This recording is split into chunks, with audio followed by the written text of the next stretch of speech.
Greetings, Grand Rising, Grand Rising, Joyous Rising, Great Rising, Rich Rising, Wealthy Rising. Check in. Let me know where you're hailing from. Let me know if you can hear me. Today is, I think it's Tuesday, March the 10th, 2026. Can you hear me? Let me know if you can hear me. Well, I just wanted to give a little information about what's going on. You can hear me? Can you hear me? Hi. Can you hear me, Soul Tribe? I wanted to give everybody an opportunity to come in and ask questions because a lot of time I'm giving information, but I'm not just talking to the crowd. I don't want to talk at you. I want to answer questions. But before we do, let me know if you can hear me. Good day. I'm in the park with the children. That's a good thing about homeschooling. You could take a break and relax, be in the park. I can work while they play. Can you hear me? Yes, you can hear me. So, one of the first things I wanted to say is that people are waking up about silver. So, historically, silver was only used as money, but now with technology ramping up and we not only using technology, but we have a lot of hidden technology that's been suppressed for a long time. That technology is coming out. You have the electric cars, you have solar panels, you have med beds that are coming out, and some of the other advanced technology will be using silver. Silver is also used in all of your appliances. It's in your car, it's in your washing machine, your dryer. What else is it in? Your computer, your cell phones, your stoves, refrigerators. Silver is in a lot of things, and silver and copper was just added to the United States Geological Survey's critical minerals list, meaning that silver and copper will be used to advance our technology here in America and our economy. So people are waking up. But before everybody wakes up to silver, you can tell the prices are being suppressed. The United States controls the markets and even in silver. So that's why the silver price is only $89 now. I say only, but it has shot through the roof in the last, year? But it had gone all the way to $129 an ounce. Now it's about 89. That's still a rise from 85, which it was last week. So if you're interested, you might want to get some. But the world is waking up. Here in America and all over the globe, people are waking up to the uses of silver. And again, they're suppressing the price of it because once they remove the lid and stop holding the prices down, it's going to go through the roof. So if you are in the market for some, you might want to get some because silver will still be used as money, even though we're going towards digital currencies. You'll be able to have several different ways to actually pay for things. You can barter, number one. I think that's coming back with all the high inflation, high prices. But we will also be using silver and gold. But most people don't want to carry around gold. It's heavy. Silver's heavy too. So you have bartering silver and gold. You'll have the new United States Treasury notes that's coming out through the United States Treasury. We won't have the fiat dollar printed by the United States Federal Reserve Central Banking System because the Federal Reserve they are, what am I going to say, insolvent. And you have the Abolish the Federal Reserve Act that's been pushed forward by Representative Thomas Massie of Kentucky. You have the Supreme Court of the United States that overturned the Chevron doctrine of limiting the powers of the government, and that government will go away because it's not our republic. But also you have the Supreme Court of the United States stating that state-sponsored banks can disband completely from the Federal Reserve Central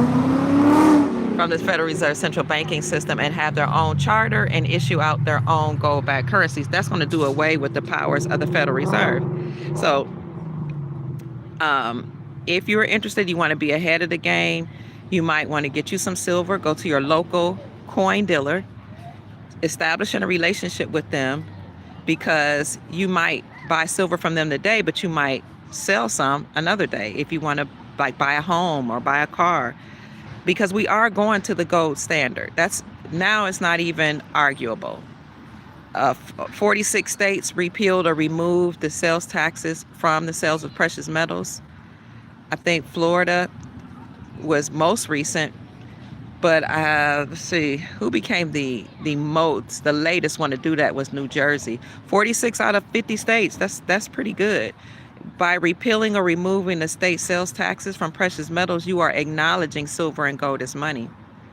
The last time I said that, somebody was in the chat and they were saying, well, we didn't need state representatives to repeal or remove the state taxes from the sales of precious metals. And that's true. However, we know that the Constitution says in Article 1, Section 10, that the only thing that can be used to pay off debt is silver and gold. And we know that the Constitution defines the dollar as a fixed weight in gold and a fixed weight in silver. But the current system that we're living in, the United States government, or the bloodline families that usurped authority from our republic, has stated that their United States dollar is the world reserve currency. So since this is the current system under which we're living, and that's what they have set the precedent for, then we have to use their own system against them. So the representatives are pushing forth legislation to repeal or remove the state sales taxes from precious metals. They're using the deep state, Illuminati, federal government's system against them to demolish them and to restore order back to we the people, and to return our republic back to us, to return our lawful government, because the republic has always been operating concurrently with the United States Incorporated. But a lot of people didn't know that. And you had people operating their sovereignty, not paying taxes. They were doing what's lawful, because we're not supposed to be paying taxes. Paying taxes is actually a voluntary thing. You had people under the republic that was using silver and gold. This is why President Trump accepted gold from APMEX in like 2012, I think it was. Can't remember what year it was, but he accepted gold from them when they rented out his top floor of one of his towers. And he said this is setting the precedent for what is to come. That was before he was even president, under his first administration, before his first administration. But you had people using gold. I recall, I'm from Cleveland, Ohio, and I recall there was a gentleman that bought land with gold. No airplane could fly above his airspace. Nobody could tread on his land, not the government, not a worker, nobody, because he had bought it with gold and he was operating in his sovereignty, abiding by the republic. He didn't pay taxes. He didn't have a driver's license, none of that, because you don't need a license to travel. We travel, we don't drive. Driving is a commercial thing. You'll even see people with tags that say private. They don't get pulled over by the police. And if they do, then those people that operate under the republic will put a lien on those police officers, on the judges, the attorneys, all of them. There has always been people who operate in the private, who know that there are two different governments and systems running concurrently. That's why you can't shame Donald Trump for not paying taxes. You can't shame the so-called rich or wealthy for not paying taxes, because they know how to operate in their sovereignty. That doesn't mean they're a sovereign citizen. That means they're sovereign. Sovereign citizen, that's an oxymoron. You can't be sovereign and a slave. A citizen is a slave to the United States Incorporated. Either you're sovereign and free and operate on your own, or you're a slave. This is why they keep trying to get us to call ourselves U.S. citizens. We're not. We're sovereign. And there are certain people, we indigenous people on the land, you're not supposed to be a citizen anyway. Right? So that whole thing about birthright citizenship that a lot of people from other countries are trying to use, that was created for African Americans through the 14th Amendment, that said after so-called slavery, their children would be a citizen, become a citizen through the 14th Amendment. But they should have never even wanted to be a citizen, because we're not a part of the United States Incorporated. Now, we have been prisoners of war, because as I've said before, and I showed you the video, look through my shorts, that there were many countries that came and colonized the Americas. You had the British, the French, the Spanish, the Dutch, many different countries colonized certain parts of the Americas. And the indigenous autogenous people, erroneously called African Americans or black, those were the ones that were the prisoners of war. That's why we're at the bottom of everything, economically, socially, education, had been. But people are waking up and saying we're not going to allow this type of rhetoric. That's okay, baby. To continue. We're not going to allow division among the people, among the so-called ethnicities and races and political affiliation. We're tired of all that. It's over. We're like, you know what? We just all want to be free. We just all want to reclaim. We're going to reclaim our wealth, our sovereignty, our peace, and our prosperity. And it's happening in real time. And that's why we created the Soul Tribe here on the Dr. Kia Pruitt Show, because we're all one group of people that's going to be doing whatever we can to restore peace to this planet, to restore, bring about balance to the planet. So good afternoon and greetings. Somebody says, that's right. Yes. So that's what I wanted to say. I want to talk about how we're restoring the balance, we're restoring the peace, we're restoring sovereignty, and we come back to reclaim our wealth. And I've said that many times, that your last name, your name is attached to your bloodline. And your bloodline, through your ancestors, have determined that somebody has to come back to bring about peace and balance on this planet. And you and I were the ones, when we were on the other side, that raised our hand and said, send me, I'll go. I'm going to go and restore balance to the planet, raise the vibrational frequencies, and reclaim the wealth that my ancestors left for my posterity. So wherever you're from, no matter where you're from on the face of this earth, this globe, you are born at the right time, and you will recoup or recover all that was stolen from your bloodline, because it wasn't a particular people initially that enslaved the planet. What it was, according to my research, is beings from outside of the earth realm, from other realms, other dimensions. You could say extraterrestrial beings, whatever we call them, that actually came here. You read the Sumerian text, it's vivid there, and see that they came to enslave the planet. You can even read the Bible that talk about the Nephilim, the sons of God that made it with the daughters of men and created giants. They were on this earth plane. And as you read the Bible along with the Sumerian text and some of the other ancient books, you'll see that they were Anunnaki, the Watchers, some people call them the custodians, that were here to enslave humanity, enslave the planet, tried to prevent our ascension, tried to prevent us from living longer, from reaching our maturity in our God self, and tried to prevent us from enjoying wealth, peace, prosperity, love, truth, freedom, all those things that the Creator designed for us to experience. But they can no longer hold the wealth back. They can't hold our freedom back, our liberty, our prosperity. They can't hold the planet back at all anymore, because the whole world is waking up. We're like, you know what? We're not going to buy into the rhetoric of the beings that were in power. We're not going to allow anybody to continue to take our children. Go over there, baby. Do bad things through our children. That's why it's good that the Epstein files were released, because there were so many people that were involved in that, doing harmful things to children. Teachers, doctors, attorneys, of course not all of them. I mean, because I'm a teacher, I never did anything. Professors, researchers, it's sad. Coaches, it's sad. Preachers, priests. I was talking to my mom, and she was talking about how hospitals are closing. She's in the medical field. Nurses are leaving the field. Doctors are leaving the field. People are fed up with the industry. They weren't healing us. They were unaliving us in their hospitals. They've been talking about cures and all this for how many decades and never resolved anything. People are exhausted. And I told Mom, I said a lot of these CEOs of hospitals were implicated in the Epstein file, so those hospitals are going to close. Same with the banks. A lot of CEOs with the banks, they've been implicated.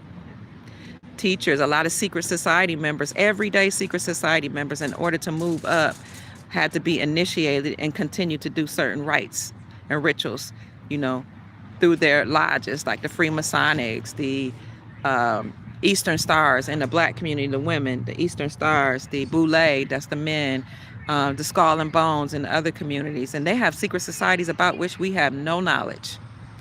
But they're being uncovered because once the Epstein files came out, people are telling on each other and they're getting scared. They're running cover. Their assets are being frozen through Executive Order 13818, which Trump had initiated under his first administration. Anybody involved in crimes against humanity will have their assets frozen, and they'll be dealt with through military tribunals. Give me about 10 more minutes, babe. Go over there and play. Yes, ma'am. So where people are waking up, and then we have the internet where everybody's sharing information all across the globe. For example, I don't know if you guys remember, what was that when the everybody was against the banks because people were losing their homes? Occupation Wall Street. Then they started occupation, different cities, occupation. But at the time I was living in Sacramento, so I started going to the Occupy Wall Street movements in Sacramento, and somebody just gave me a bullhorn and gave me papers because, you know, they recognized me as a leader. And I'm reading off of that. We have all these demands. You've taken our property. This was like, what, 2008? We're tired. We've lost our property to the unlawful banking system. And we're tired of Wall Street. We're tired of the banks controlling us in the deep state. And I'm just doing this speech. And after I did this speech and we're marching around, and by the way, a protest has nothing to do with marching, screaming, and hollering, shouting. As I evolved, I learned, when you look at Black's Law Dictionary, you look at the etymology of words, a protest is actually a notarized statement stating your event or your issue, and then you go through certain procedures and processes to get it rectified. It's not marching, it's not screaming. But you had civil rights leaders who were part of the Masonic order to mislead us. Okay? So, sorry, but somebody had to say it. So I'm just ranting about how we demand this and demand that. You know, we just demand freedom. And it was actually some Iranian friends that saw me do something, post my video on Facebook, like 2009, I think it was. And a couple of them contacted me, and they did a call, and they were like, I didn't really know them. They just Facebook friends. They said, do you understand that all of these movements and protests are funded by your government? Do you understand that billionaires fund these protests? No matter, they look like they're organic, they look like they're grassroots. And I was like, no, I didn't know that. They said everybody around the world knows this except for Americans.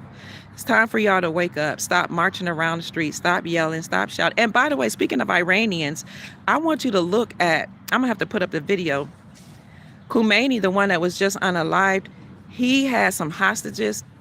Did you know he released black hostages, or people classified as black? I don't like saying that word black. We're not black. Black means you're dead in law. You have no lawful standing. But, you know, people misclassified as that. He freed them. In Iran, I keep saying a lot of countries, they're not mad at Americans. They're mad at the United States Incorporated, who enslaved all of us in America, because they know that the people running the system are not the indigenous, autogenous people on the land. The Iranians know it. The Russians know it. Kim Jong-un knows it. All of the leaders know it. So this is why we've made them the enemy. The United States Incorporated. Oh, Russia's going to bomb us. Oh, Iran is bad. I don't know all the stuff about going on in Iran. But I'm just saying, they knew, and they kept telling black people. Even Donald Trump said, y'all need to know your history, because you're not slaves from Africa. You never were in Africa. You're not from Africa. You're original Americans. 1828 Webster's definition of American, the copper-colored races discovered by Europeans, but now applied to Europeans. 1828 Webster's definition of American. We never came from Africa. We weren't enslaved from there's no slave ships. That theory, that's a lie. They stole the artifacts and put them in the Smithsonian. and lied to us through the public education and their political arena and jargon and all that. But when I say they, I'm talking about the beings that enslaved the planet. Now they do put people in power. They don't care what race you are, what color you are. As long as you do their rituals, they'll give you a little money that you think is a lot. You do things to children, you do things to each other, you sacrifice your family, and they'll give you a little money that seemed like a lot. Now it's $100,000. Now we know $100,000 a year ain't nothing. I mean, it is if you don't have it, but people are having a hard time making it, with making that amount. So they give you, back then, a couple of dollars, make you think you're doing something, But my point is, it was the Iranians that contacted me and said, you need to stop marching. Do you even know what you want? And I was like, well, all I know is that we said we're tired of banks, giving us all these loans and then taking our, having these balloon rates and then interest rates, and we can't pay it, taking our houses. And they're like, so what are you going to do about it? You just going to be marching, or you going to change the legislation? You going to change the laws? You going to take over the law? You going to overthrow the government? What are you going to do? I had to pause and stop yelling and screaming and marching. And it wasn't brown people marching. I was marching with the middle class Caucasian folk. Because I didn't care. I was like, hey, we all losing our homes. But that was back in 2008, 2009. But the Iranians woke me up. So thanks for them. I never even talked to them much after that. But it's time that we all just stand together and say, we're tired. We're exhausted.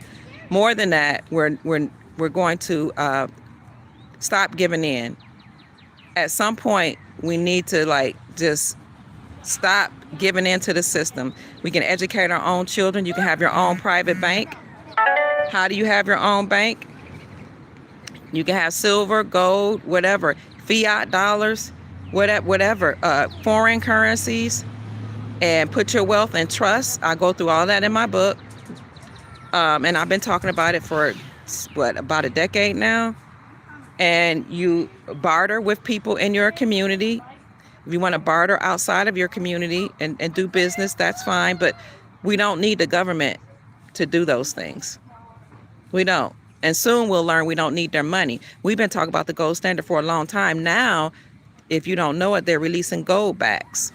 24 karat gold pressed onto a note. Something you could buy local goods and services with right now today. No matter where you get those gold backs from, one gold back note is only $10. That's an inexpensive way to get gold. Or you can get constitutional silver, also erroneously called junk silver. If you have gold and silver and or know how to barter, trading your expertise or whatever you're good at with somebody else's expertise, doing business together, you don't even need the fiat dollar. At some point, we're going to get to there, but you can start teaching people right now how to use silver and gold, because most merchants recognize silver and gold as lawful money.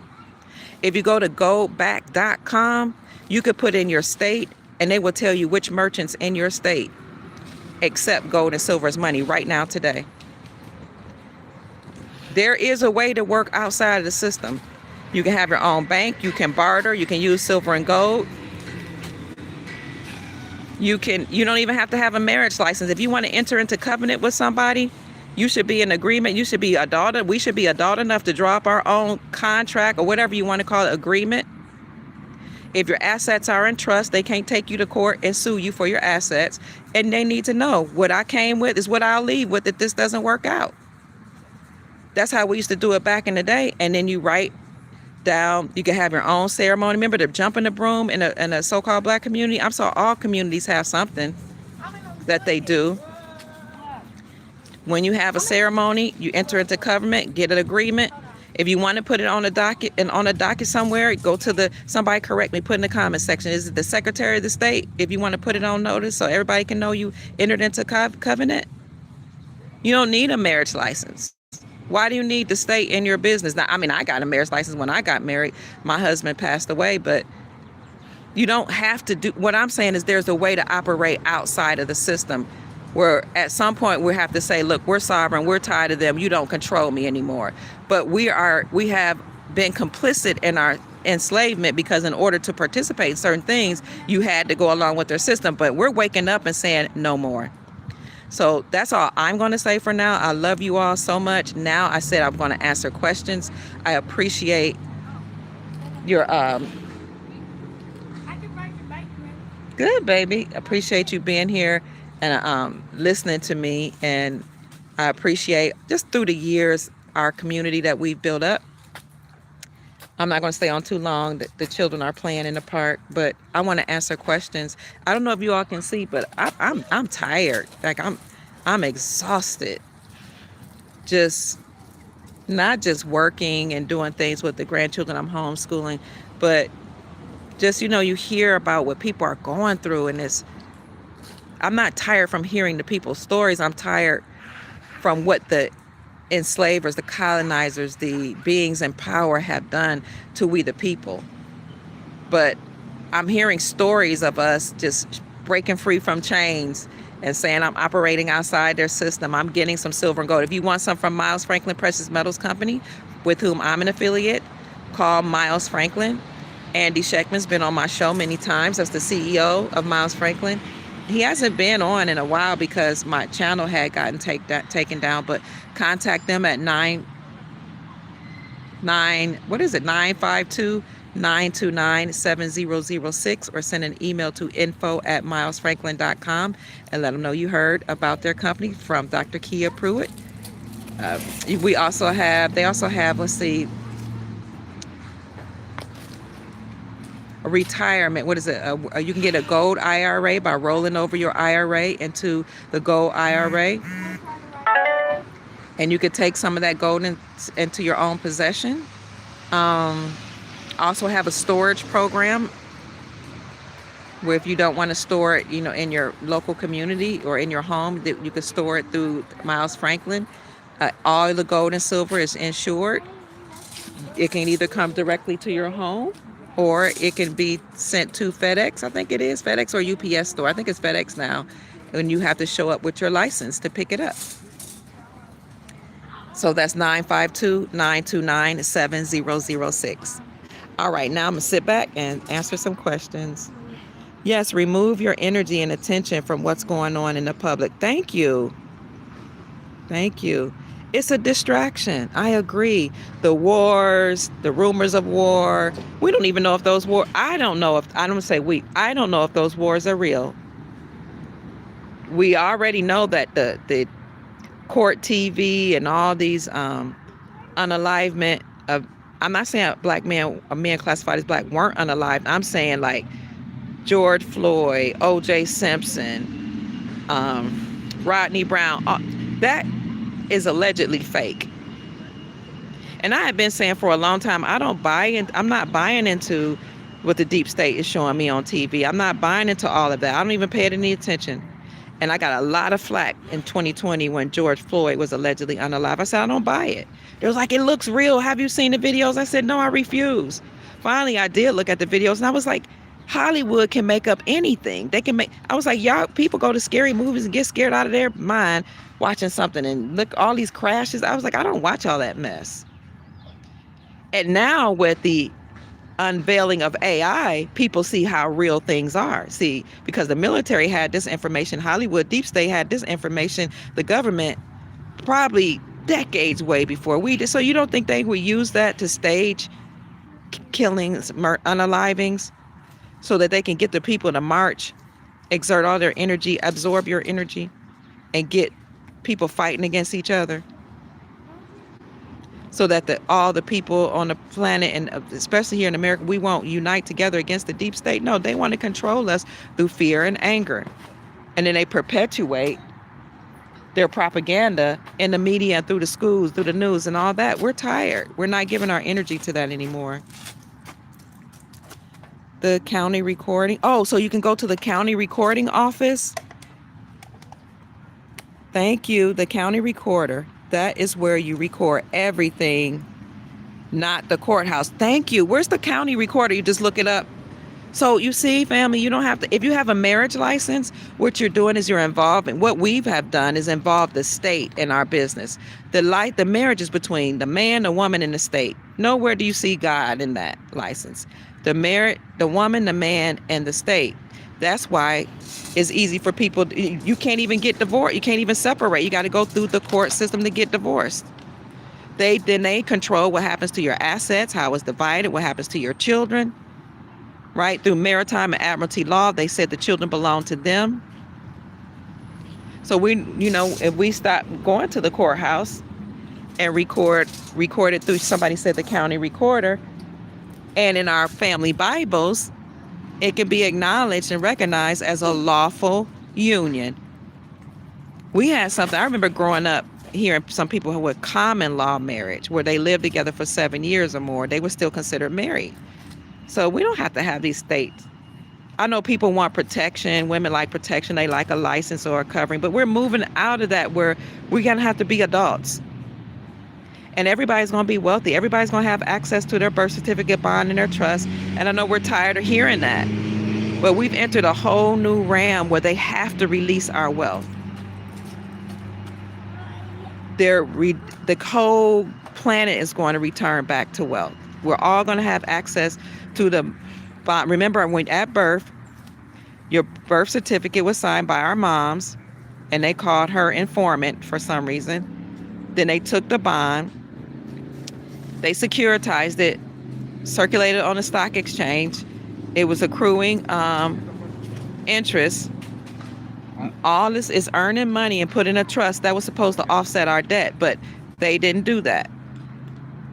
That money's coming back to you and me.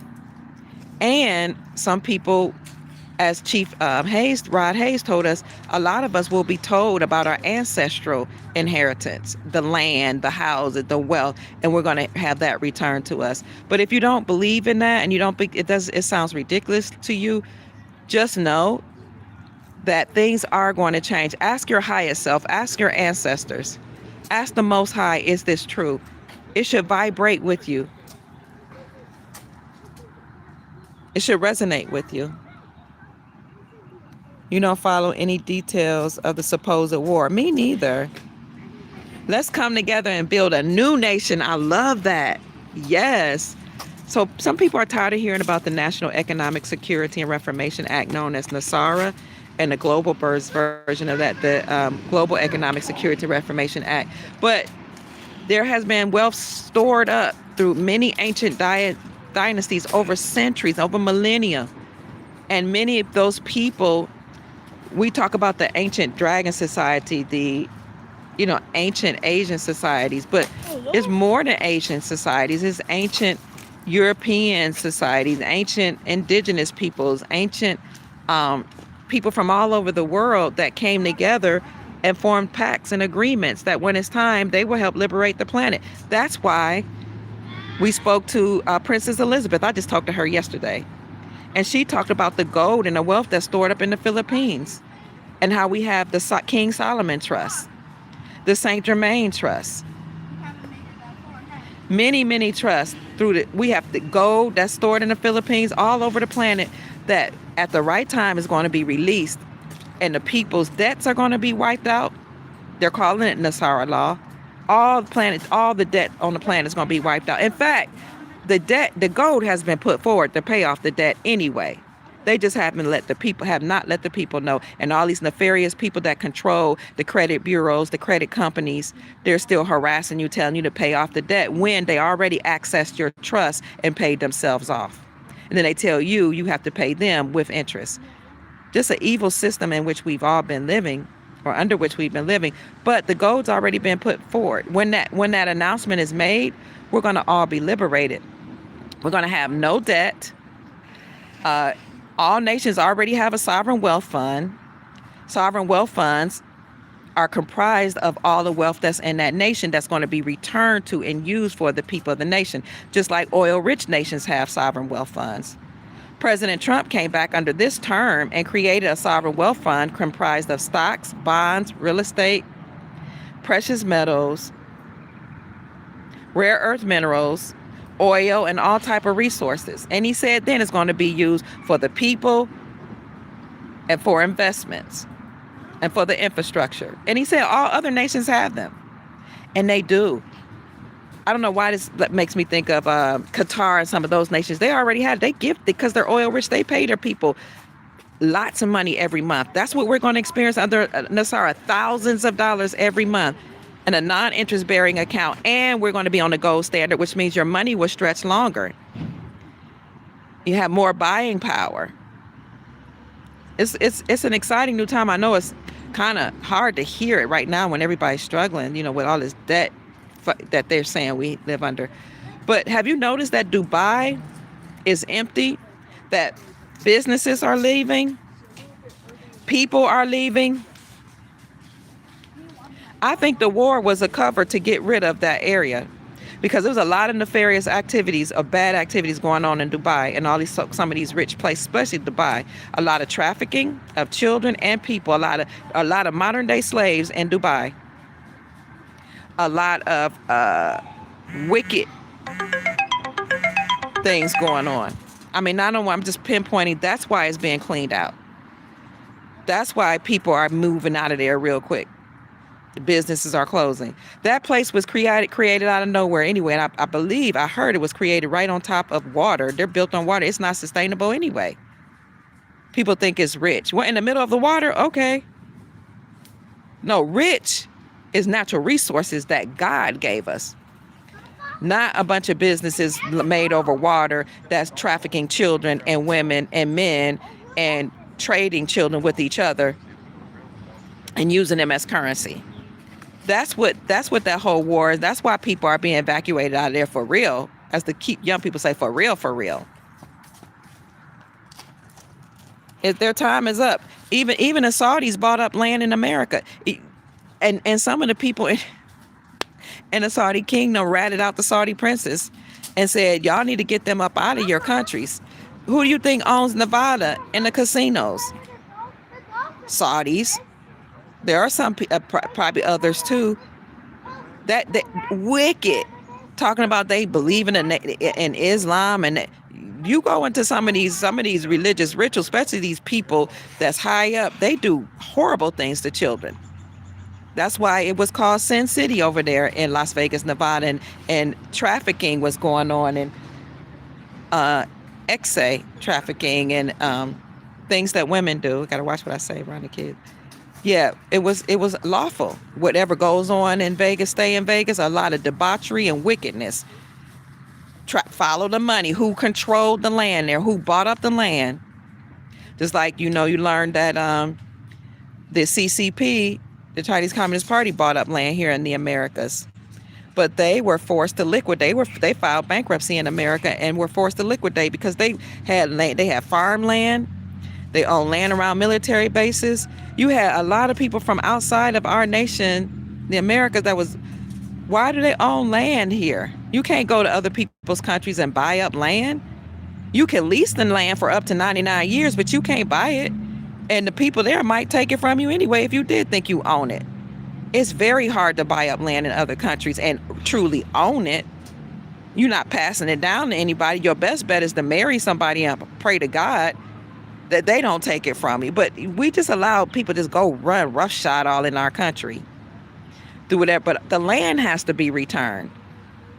It's going to make a lot of people, because a lot of us bought houses on ancestral land that belongs to other bloodlines. Here in the Americas, it's going to have to be returned.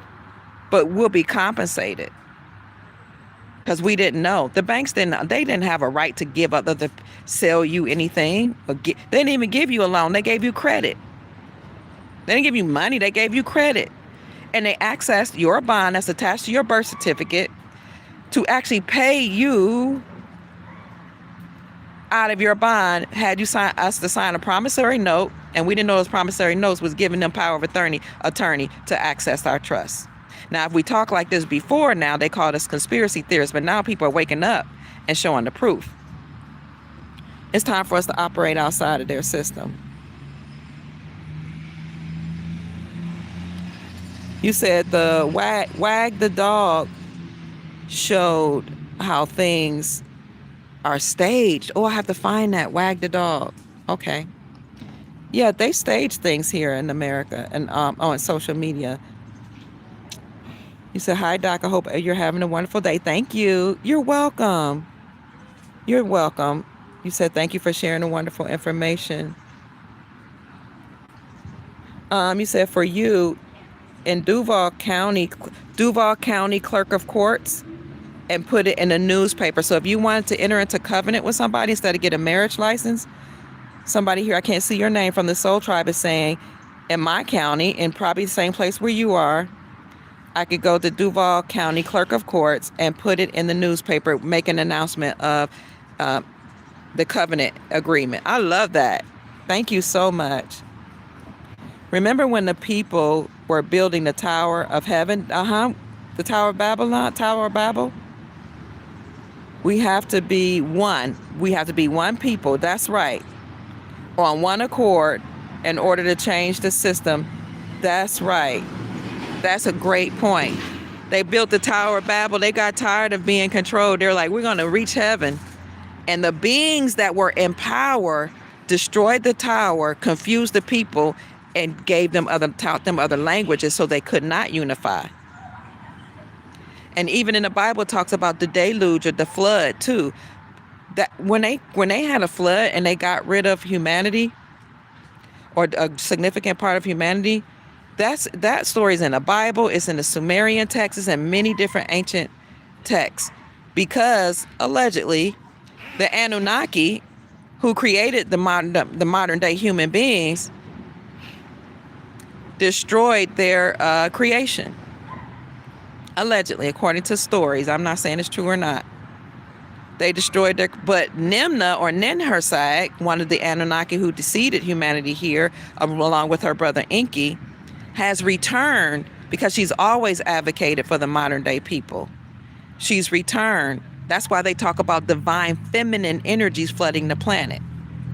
Nimna or Ninhursag is her name. They won't say her name. They'll talk about Enki and Enlil, but they rarely talk about Mama, the feminine energy, because the system under which we were living, they got rid of a lot of the feminine energies, the feminine artifacts, the feminine so-called gods.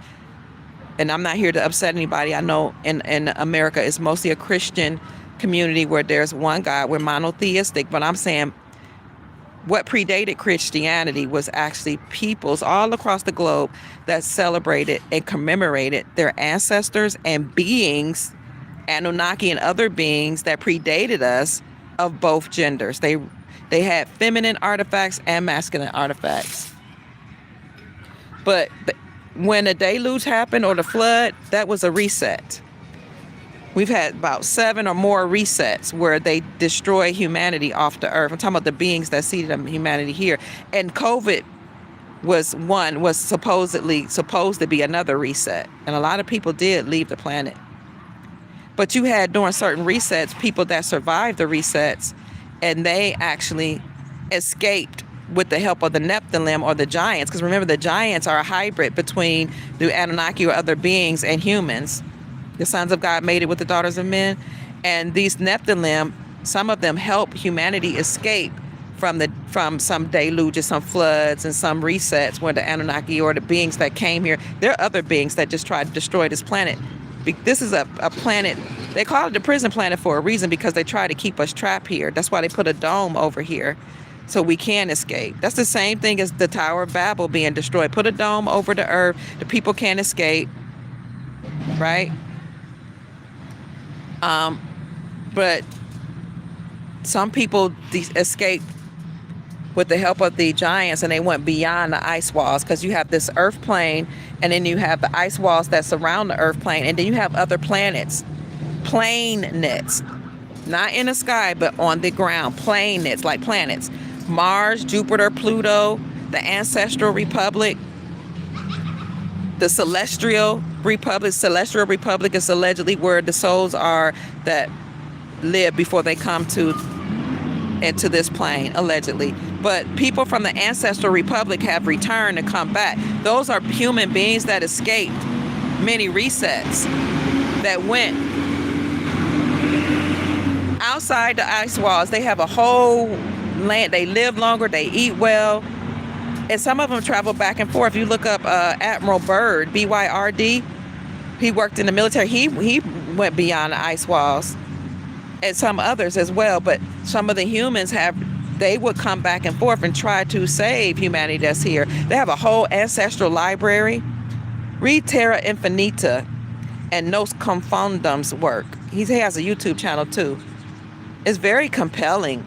Talks about how a lot of humans escaped and lived outside the ice walls, and some of them have returned from the ancestral realm. Some of you are from the ancestral realm, some of us, and we've returned to liberate humanity.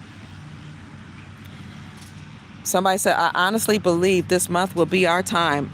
Man, do you know that Iraq was just in the dark, completely plunged in the dark during Ramadan? That's exactly what happened in Kuwait in 1991. Now, if you know what happened in Kuwait in 1991, you know they had a blackout. And they said, oh, our money will not revalue. I want you to look up what happened in Kuwait in 1991 during Ramadan in the middle of a power outage. Around March. March is also war month. Turn the M upside down, it's war. March, wars. March is a month of wars. The war month. Tuesday is a day they love to make important announcements. So if something happens of significance, inaugural addresses, State of the Union speeches, a lot of those happen on Tuesdays. I like Tuesdays and I like March because they're, the people in power, they do things based on numerology, astrology, so-called astrology, and they say how the planets align, but I don't believe planets are in the sky. What I believe, what makes more sense to me is, since we're living under a dome, is that the dome is reflecting what's on this Earth plane. Remember I said there's a planet Earth, there's all different Pluto, and all these planets are on planes outside of the ice walls around us. This is why when you get in an airplane, the pilots work for the military, okay? Most of them are retired military men for a reason. Remember, even the military, where you think hazing came from, these rituals that Masons and even fraternities, sororities, it came from the military. Being initiated, hazing, all that was military action. You got to prove yourself. But the military, the pilots are, they're former military, so they keep the secrets about the Earth and America and the planets. So they don't travel. When you might go from, I'm in Jacksonville, you might go, instead of going from Jacksonville, Florida to, I don't know, New York straight, they might have me going all the way one way and down another way, then go near New York, come back this way, then go back to New York, because they do not allow us to see the plane, the land that we're kept away from. There are land masses. They got us living all close together. When the land is abundant, there's a whole lot of land. I'm not just talking about the land that you see that the government has chained or locked up or say you can't go in. And I'm not even talking about Arizona, which they don't let you go into Arizona because they have a lot of tombs there, Egyptian artifacts, because America is Egypt. A lot of gold there, which, by the way, President Trump asked for inventory of the gold there. He's the only president that did it and asked for it and got it. But the pilots know about the land mass outside of the land that we see, but they're not allowed to let you see it and me see it, so they fly all around the mulberry bush to get us to our destination. There's plenty of land here for us to enjoy. You said, how do I get my teeth so white? They're not really that white. I be trying to whiten them up. But I don't drink alcohol. I don't smoke. I've never smoked. I tried it when I was like 14. And I was in Cleveland, Ohio. I was 14. I was at Paul Revere Elementary School outside on Sandusky Avenue. My oldest cousin had sent me to the store to buy cigarettes, because back then they would send you with a letter to go to the local store to get cigarettes. Newport 100, Salem, and all that. And so I opened up a pack and I tried to smoke because I thought I was grown. Well, one of the community members walked up to me and said, "Does your mama know you smoke?" And I got scared. I started shaking. She said, "I'm going to tell your mom." I don't even know if she knew who my mama was. My mama didn't even live around there. She probably was talking about my granny. Everybody knew my granny, dear, or mother dear. They all knew her. She was the community mama. They call her dear or mother dear. She was the lunch lady at the school. She was a deaconess at everybody in the community. So she said, I'm going to tell your mama. And I started shaking and I started crying and I got scared. Because I thought she was going to whip me, because back in the day, your neighbors could whip you and then they take you home and you got a whipping by your mom, your dad, chastised by your uncles, your aunties, your play cousins would call, your play aunties and play uncles would call and chastise you. The school everybody would chastise. So I was scared. I tried smoking one time and I was like, I'm not doing that because I might get beaten. Back then you got beat with a switch and you got beat in the school with a SWAT. So I tried it one time. I don't smoke. I don't drink. I don't eat a lot of candy because I do need some dental work, actually. I'm scared to go to the dentist. But my grandchildren taught me to use, and my mom used to tell me this too. When we were young, we had to use this baking soda to brush your teeth. Baking soda, you can put baking soda, mint. You can use activated charcoal. But I don't eat a lot of candy. I can't even tolerate sugar anymore. Thank you for that question. It was a beautiful question. I think people have to change to make the common law marriages viable. Okay. Too many people are selfish. I agree. And think that their duties as parent partners. Yeah, you have to be honest from the start. And you know what? If you have assets that you're worried about and you don't want somebody to take you to court to steal, put them in a trust. Lock them up. A trust is different from a will. A will only states your desires or your will of how you want your assets to be divided upon death. A trust, you put it in a trust. Your trust control your assets. You don't. So learn about estate planning and how to protect your assets. They can try. They don't even have to know what you own. Do this before you get married. I like a trust even better than a prenuptial agreement, because wills and prenuptial agreements can be contested in court. Get an ironclad trust. Put your assets in trust and let your partner know or your companion know upon marriage. You won't be. If we get divorced or we decide to go our separate ways, either we leave what we came with, or this is what I agreed that I'm going to give you because I love you. I'm going to make sure you're provided for and taken care of, and put it in writing. And if they don't sign it, maybe they weren't the one for you.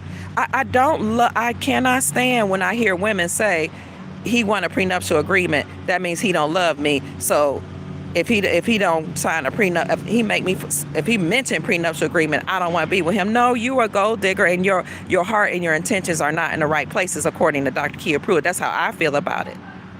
Because if you really love that man, you would say, why don't we just come up with an agreement and we write it out in paper that if I leave, this is what I come with. I love you and I want to be taken care of because I don't have A, B, C, or D. But nowadays, women are coming to marriages with the same thing or with more. What makes us think we have the right to take what a man built up before we came into his life? To me, that's ridiculous. I don't know. I wasn't raised that way, born that way. I don't understand taking from somebody that's something that you didn't earn. Especially in the era where women say that we're free, we're equal, we're boss chicks, we got our own. And not only do women have money and jobs now, they got debt, they have children that they come into a marriage. Why should a man have to take care of all your debt? I don't understand it. I'm not there. Y'all have to pray for me. I believe, I can rock with patriarchy. I'm living under that system. I love men. But I'm not about to force you to take care of me and children. Like, my children are grown now, but if you agree to that, then that's what you should do. But if you leave the marriage and you leave the covering of the man, why not have him to agree upon what he's going to do? But a lot of women come into marriages with more than the man. This is a whole new era. We're going to have to reshape and redo things.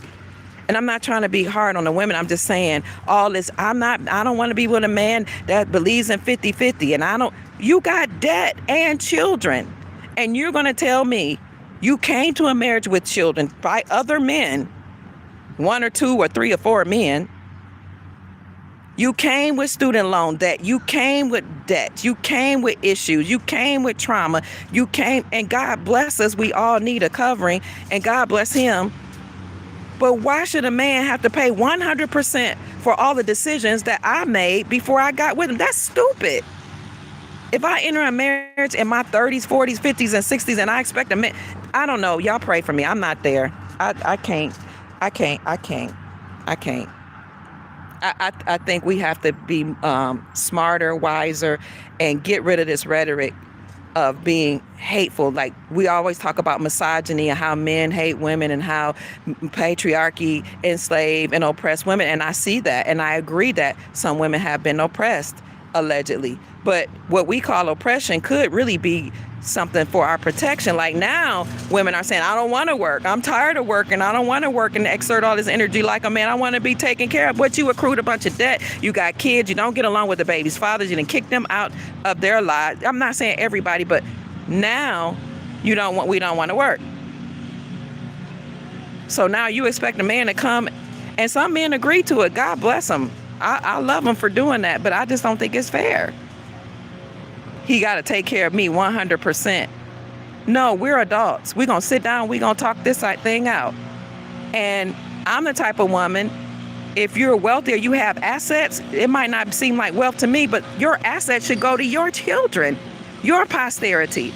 I'm not your child. I'm a full-blown adult. I take care of myself and my children. Now, if I enter a man that got the wealth and he wants to cover me and provide for me 100%, good. But upon his death, why should I have access? I don't like the system the way it is. Women get power of attorney, and they're the next of kin. And then you see these women and men, when the spouse died, hold the wealth from the children, no matter what was in the will. Wills can be contested. I've even seen wills where the mistresses have contested where the assets go. So all I'm saying is I don't like the way the system is. I think we need to change things. It's just Dr. Kia Pruitt talking. Somebody said, get some rest, girl. Yes, there are signs of great change happening. Oh, it depends upon the county in which you live, where you put your agreements. It is exhausting, family. Dr. Kia, since they are being forced to do what they are supposed to do you suggest we continue the process of status correction? I keep getting that question. I would say people, if people should do what aligns with their spirit, what they feel in agreement with. If you want to get status correction, I see her, the Duke of Tears. It's hi, baby. Hi. You can. Hi. Hi. Hi there. Hi, honey. He's so gorgeous. Thank you. It's my grandson. Your grandbaby. Oh, you're welcome. I got my grandbabies here too. I see her, the Duke of Tears. You can reach him. He's on Facebook as Asir Cordoba Ali. He's a person, the Grand Sheik of the Moors, the House of Reawakening Minds on YouTube. The Grand Sheik of the Moors, go to them. They can help you. Naila Gilliam, Gilliam is on YouTube and on as the House of Reawakening Minds. She's also on Facebook. They might be able to help with status correction for if you're Moor. For the sovereign community that aren't, I don't know if they will help people that aren't Moors. Maybe I could bring somebody on that talks about, but I see her, Duke of Tears talks about it. I don't recommend or not recommend it. I think people should do what feels right for them. I do know that the system is being dismantled. I know that the Supreme Court of the United States overturned the Chevron doctrine, thus eliminating the powers of the government, and it has to be downsized, and the government was rendered unlawful, unconstitutional, and treasonous, and all judges that participated were rendered treasonous, and all judges that knew of judges that participated in the system were rendered as committing misprision of treason. But I hear what you're saying. It's taken a while for it to be dismantled. So should you correct your status? Possibly yes, if that's what you want to do, if that feels right for you, because you can live under the republic now. So that's all I have to say about that. Watch the water, family. Thank you for that question. I'm so ready too. You ready to rebuild? Yes, we have to. I'm trying to see. We have to read between the lines. and consider what the media, yes, consider what they're saying, because they're propagating and pushing the same narratives as the people that enslaved us, the government. And notice a lot of entertainers, they're now on Facebook and they got social media. They're now trying to make money the way we make money, right? After they done sold and allegedly sacrificed family members and signed contracts, now they've lost their wealth and their status. They got to find other ways to make money. And then the other ones had dual citizenship, so they left the country, and then some of them actually went through military tribunals. Zim bond. What'd you say about the Zim bond? Oh, yes, we're waiting on the Zim bonds to be redeemed. Their time is up, all the people. Yes. Somebody says, learn to do as much as you can as mindful for yourself. Absolutely. Most skills can be learned from online. Yes. Tell that to the Chinese. I don't think anyone should own land. Oh, no, anyone not. I don't think anyone who isn't from America should hold or own land. I agree. This law applies for all, because in other countries you don't get to own land. You can lease land. Here in America, people been able to run roughshod, do whatever they want. Do whatever they want on top of the heads of the indigenous people here, the mound builders, the ancient mound builders. Y'all getting tired? Get you some water. We get right go in a few minutes.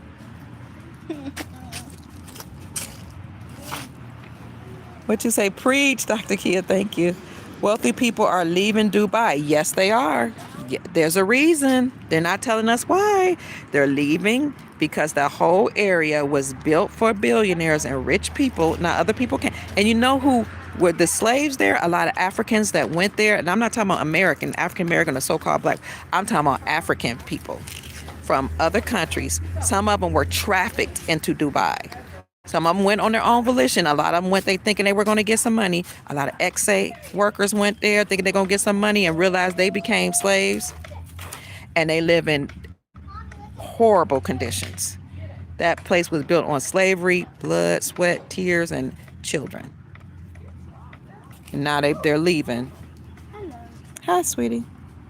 The county clerk is where you go to register your covenant agreements. And so you don't have to get a marriage license.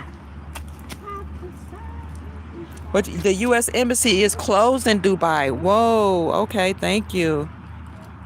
Thank you. Great day to you, too. Great day, family.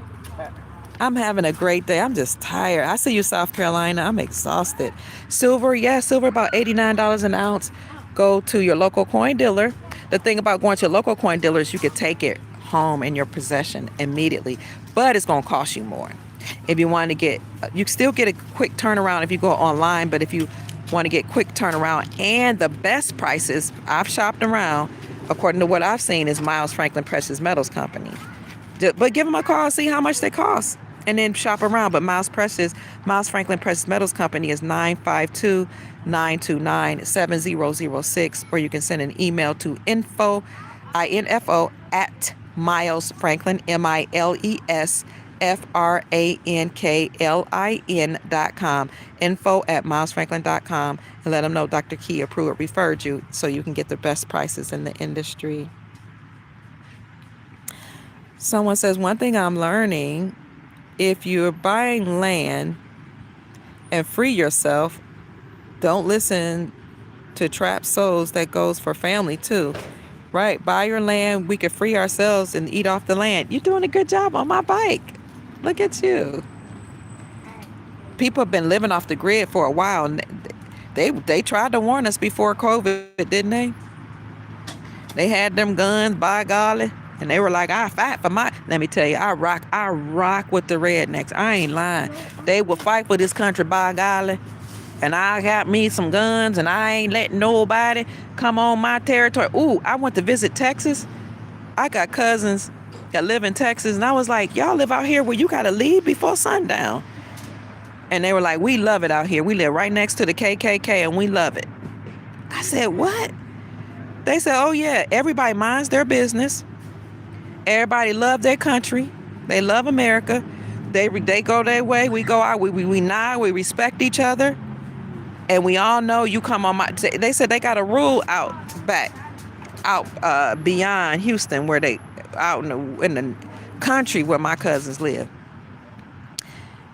If somebody has, I think she said, I can't remember if it was red or blue. I think it's red painted on their fence.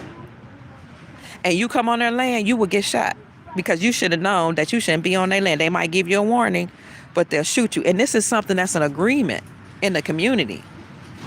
Now they do give you warnings, and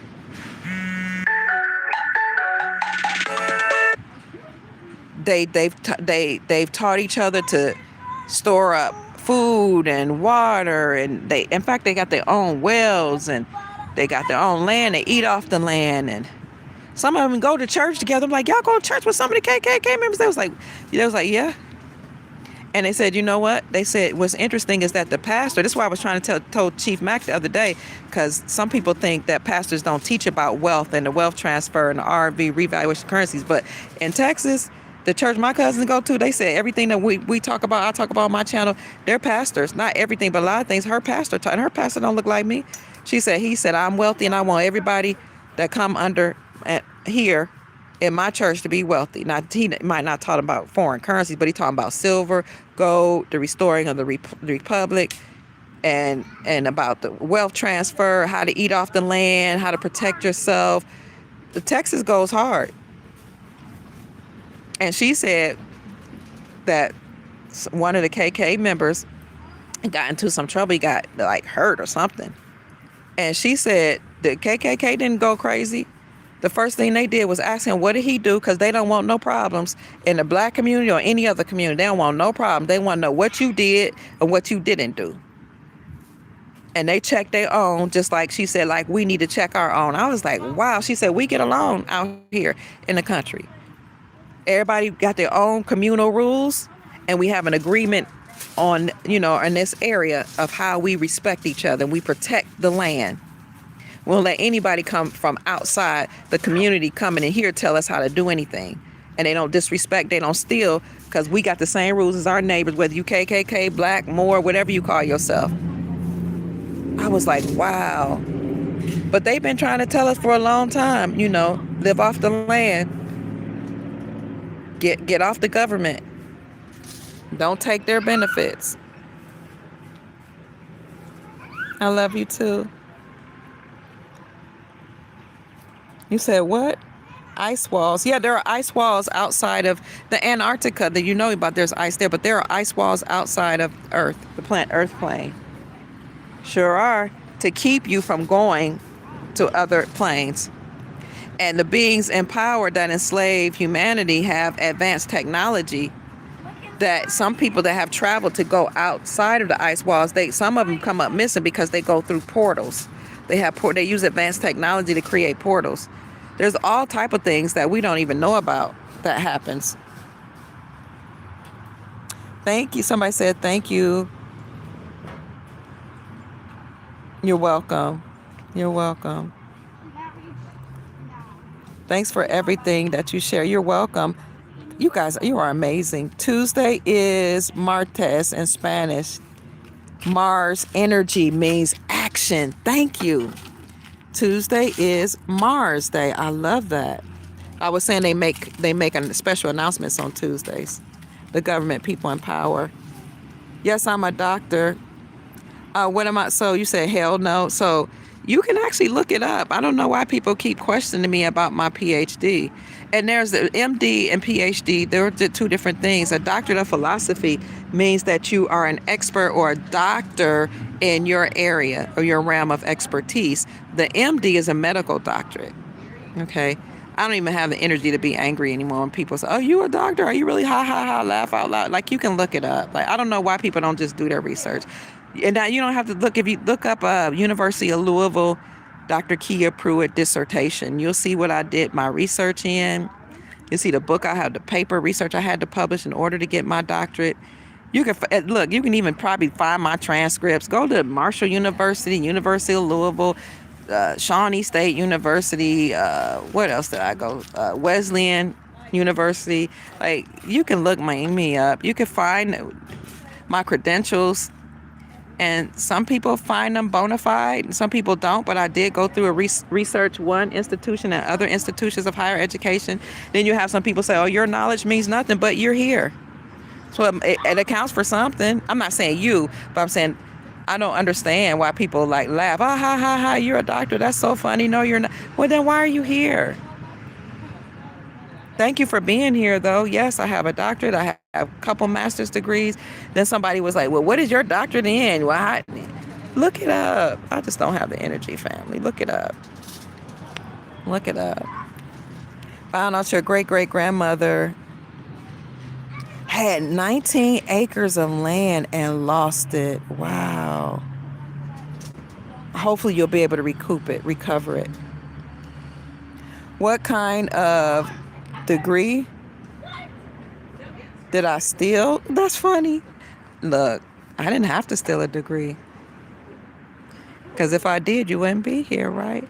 I didn't steal a doctorate. No, I worked very, very hard. And it was expensive too, but it was something that was important to me. And I actually use it. I use the knowledge that I learned on how to do research and how to triangulate to make sure the research is bona fide. And if you look in the description section of most of my videos, I provide resources to support my claims. And I've written a book because I used to write for the San Francisco Examiner and the San Francisco and the Sacramento Examiner. But I wrote one book, but I'm working on a second one about legacy, and you'll see it. I'll unveil it. But my background is in the social sciences. Somebody's asking. The social sciences include political science, economics, psychology, and sociology. So what I did in my undergrad degree was I combined those, and I created an interdisciplinary degree in the social sciences. That was including political science and economics. Then I got a master's degree in counseling and the water. Where's the water? Go ahead, go get you some water. Oh, you talking about the river? We'll go in for a few minutes. Then I did advanced graduate work in leadership studies. And then I did more graduate work in another university in economics towards an MBA in business and economics. And I did some self-study on economics. My son is an economist. Dex Lattimore is my son. He's an economist. And if you can even look him up and find it, he went to the University of Louisville, too, to get his economics degree. And he has where he specializes in international business. And then my doctorate degree is in education and counseling psychology because I was actually practicing, preparing to become a dean. So I worked in higher ed administration at 3 different universities. I worked with medical students. I recruited and taught medical students. I taught the verbal reasoning component of the MCAT, the Medical College Admissions Exam. I was director and program director of Summer Medical Dental and Education Program. You can look it up. That's the SMDEP. I wrote a grant to help us secure $1.6 million at the University of Louisville through that Robert G. Woodson Foundation. I can't think of the name of that foundation, to secure funds for the University of Louisville so we can recruit students to go into medicine. I helped write that grant at the University of Louisville. I was a director of Summer Medical and Dental Education Program, the MCAT DEP program, where I help medical and dental students prepare for medical and dental school. So I recruited them.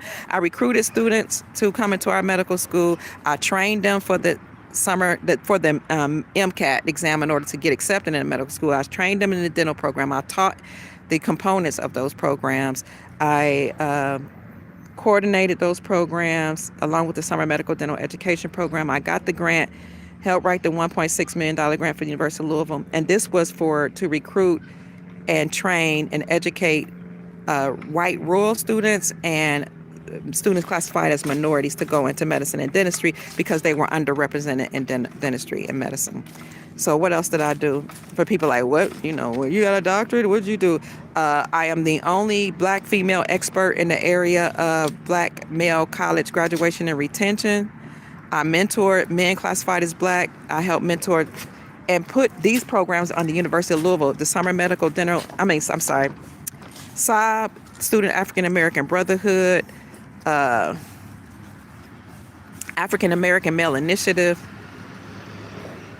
Collegiate 100, because I used to mentor black men. It was I was on a mission to educate, retain, and graduate as many black men as I could from the University of Louisville. I'm the one who got the president of the university to start collecting data for black men and to ensure we had programs to help them graduate from the University of Louisville, because we had no data on black men. We had data on all students except for black men. But I was passionate about that. I did my dissertation about that. I wrote a book on how to retain and graduate black men from college, because we got funds. Universities get funds to recruit them, but they don't do the work to keep them. And a lot of times, because a lot of them weren't monitored to make sure they were graduating black men. And from my perspective, if they came to college, I want them to succeed and graduate so that they can be able to provide for their families. I wrote for the San Francisco Examiner, like I said, and the Sacramento Examiner. I also got a life coaching certification through Life Purpose Institute in San Diego, California. I started a church with my son. I worked in religious organizations. I'm an ordained evangelist. I created counseling programs from the ground up, including counseling programs that help people with marriages cope through divorces, grievance counseling, all that. I was over outreach programs in Louisville, Kentucky. I had a ministry where I made sure the people who didn't have medical treatment could have access to medicine and dentistry. And I had summer workshops through my church to help people get access. I helped feed the hungry in the community. Well known our church was, and I was the leader of that. I led over 11 ministries at one time while working on my PhD, while married, while raising children. I helped start a school with my family, a daycare with my sister was her daycare. She allowed me to help her. She allowed me to work in administration close to the Heart Daycare Center, and a school, student aspect preparatory school. I studied under and along with Stephen Covey, and I taught his works. He was a businessman that wrote The 7 Habits of Highly Effective People. I've spoken on radios. I help with rape crisis counseling. I've worked in the hollers and the hills of West Virginia to help people cope with issues. I was the only person that looked like me in the hills and hollers of West Virginia. I worked in clinics and hospitals. I was on the radio, like helping people, helping families heal. I've done a lot of things. What makes me fit for the work that I do is that I was called by my ancestors and by the Creator.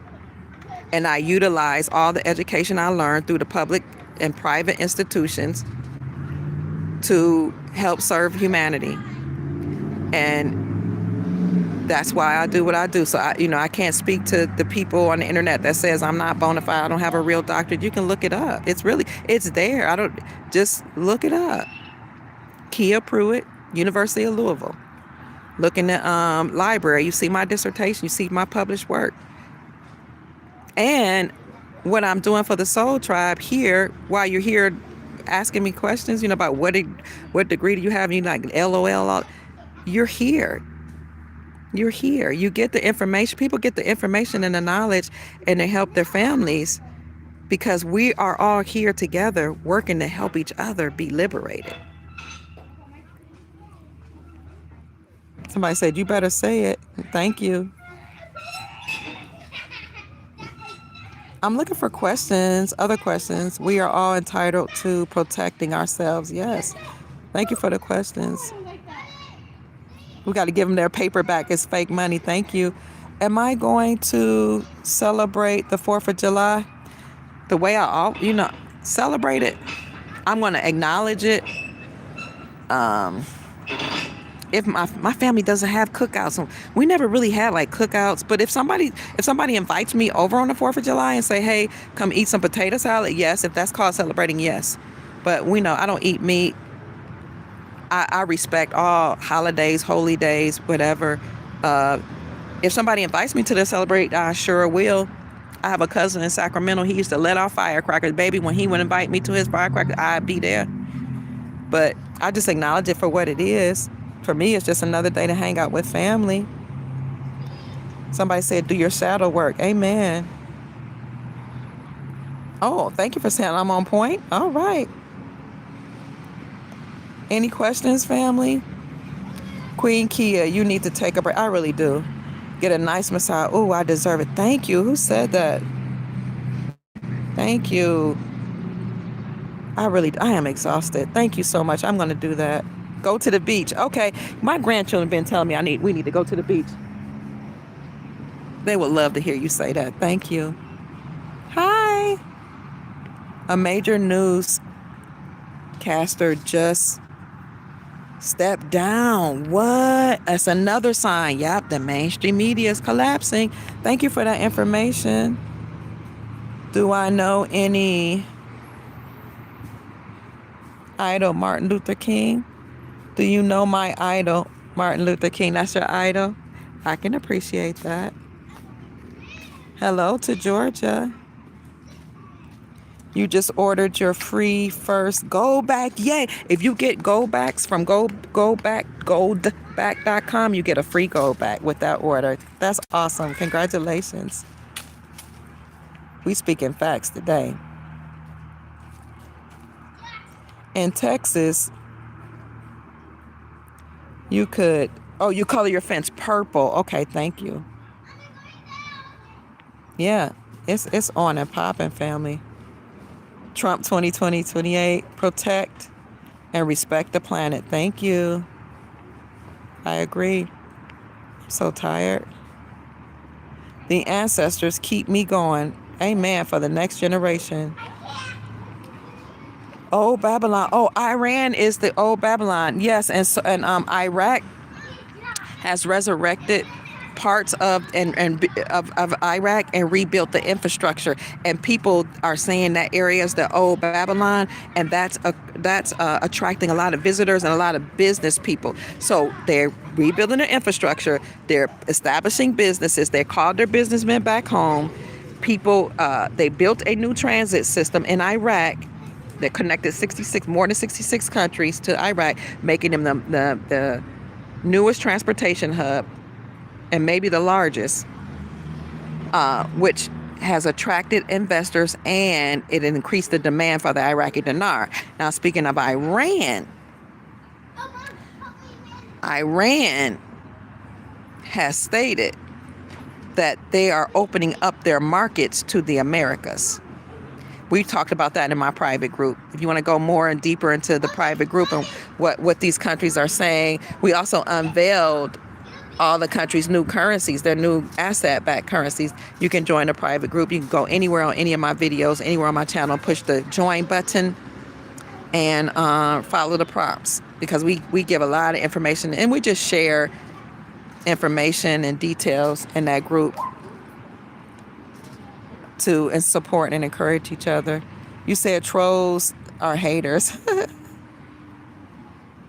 on here, hating, questioning my status. Thank you. You've seen so many of these NPCs. Oh, is that what they are? And 3D dregs. Okay. I do. Okay, I need to add more moderators. Okay, I will. They used to put auctions on our land. Yes, they did. We're raising the vibrations. Thank you for saying I'm awesome. I hope I'm not in these children's way. Very accomplished. Thank you so much. Congrats. Thank you. Put in the work, Dr. Pruitt. I never question your status. We're always putting in the work. We are, just as a soul family. And it's true that you don't have to have a college degree to have knowledge, to have wisdom. A lot of people just have ancestral information that people are calling downloads, so that's part of their DNA. And a lot of people just study on their own. I chose the right route of higher education, so-called higher education, because my mom put it in me. For one, she was like, it wasn't a question of if you're going to college, is when and where. And I just always desired it, and I loved it. And what I did is I took the information, no matter what class I took the information, and I said I'm using it for my good, whether I use it, because I started off in education, and I started learning how people who lived in the private and so-called upper middle class people taught their children and how they instructed the teachers how to teach their children, how they were active in the schools, and they never allowed their children to be propagandized. I didn't know that about upper middle class people, and how they demanded certain things in their schools, and how they demanded certain books and certain programs, and how they were so active that the teachers and the superintendents bowed down to them. And so I started doing that when my children were in public schools, and it made a tremendous difference. What I learned from education in my program in college, I implemented, and then when my sister started her school, we just implemented a lot of things we learned. So I took all the stuff I learned to help my family, my children, the community, and the Soul Tribe. Somebody says, don't explain anything about your degrees. You don't have to do that. Thank you. We do put in the most work.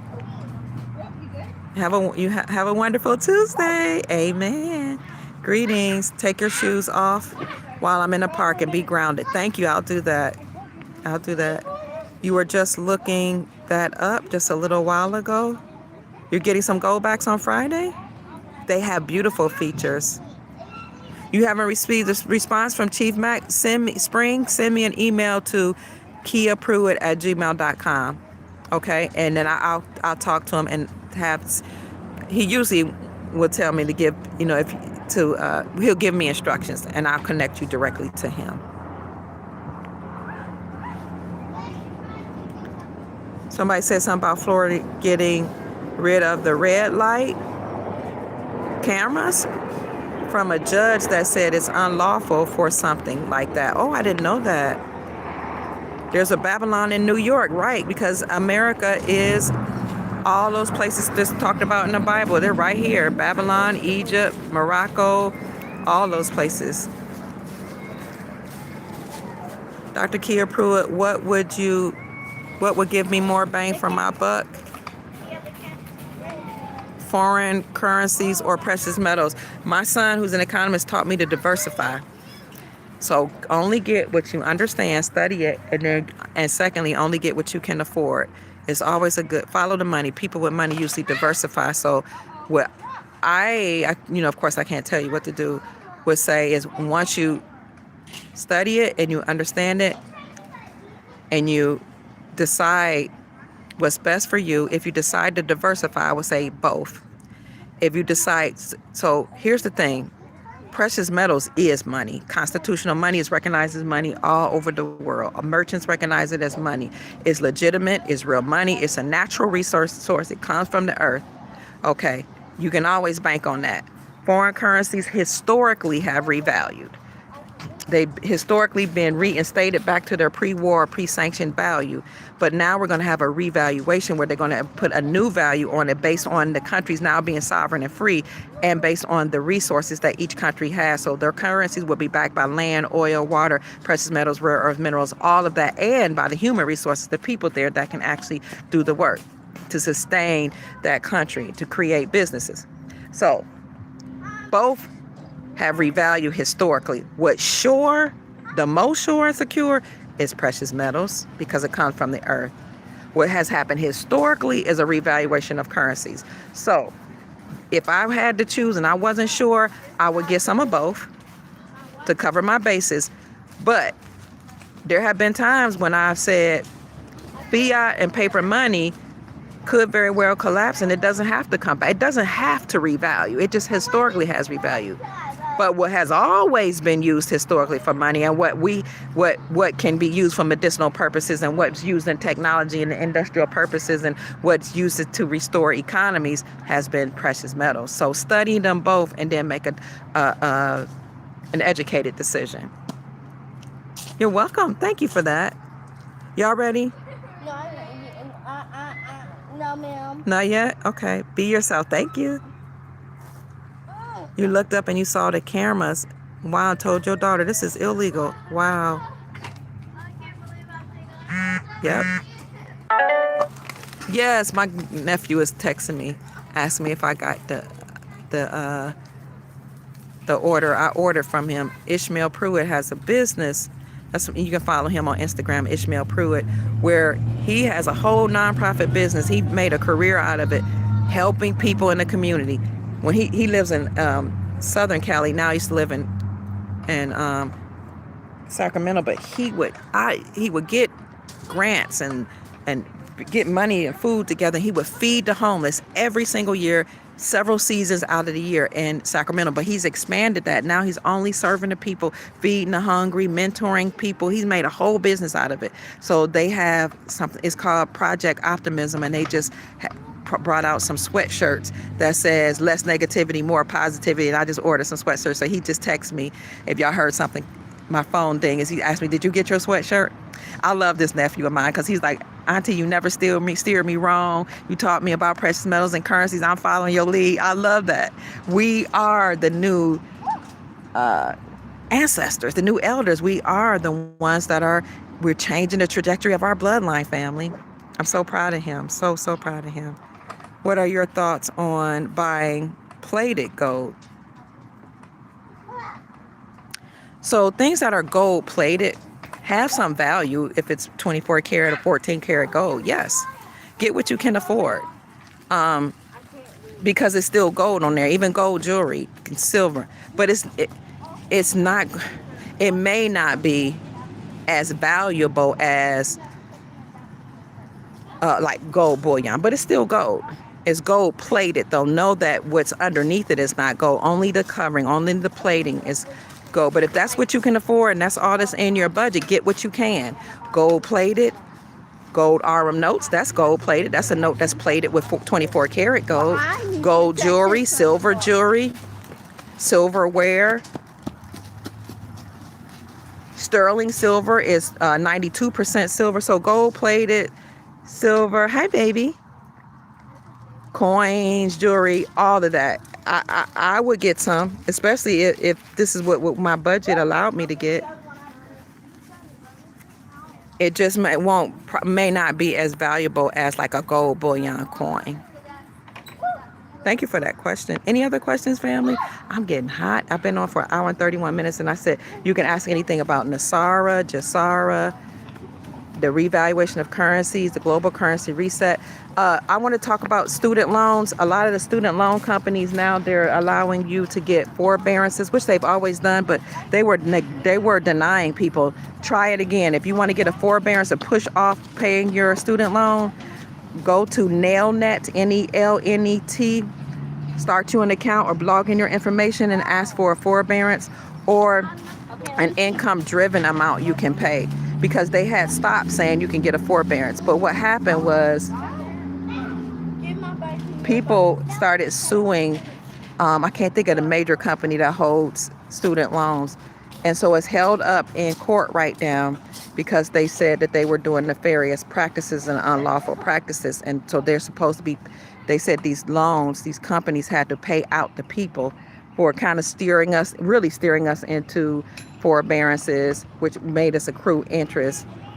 So anyway, it's held up in court right now. What the determination is? Are these student loans steering us into doing things that allow us to accrue interest? And interest is against the republic. It's against our lawful way of doing things. It's against the Bible too. Usury, interest. So it's held up in court. And so now, when they were saying you didn't qualify for forbearance, they are saying you do now. But go through whatever they say.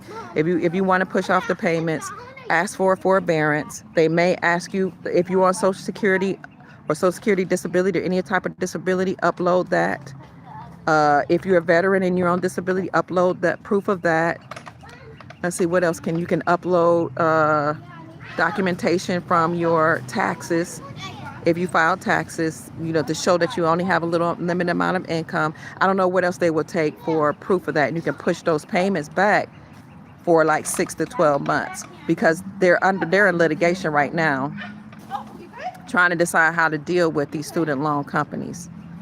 So that's Nailnet. And if you just want to do it, because sometimes they'll say you are behind several month payments and you don't even know that you were in payment. You were supposed to be paying. So go to Nelnet.com, and if you want to get a forbearance, you can, or tell them you can't afford the full amount, but you can afford this based on your income.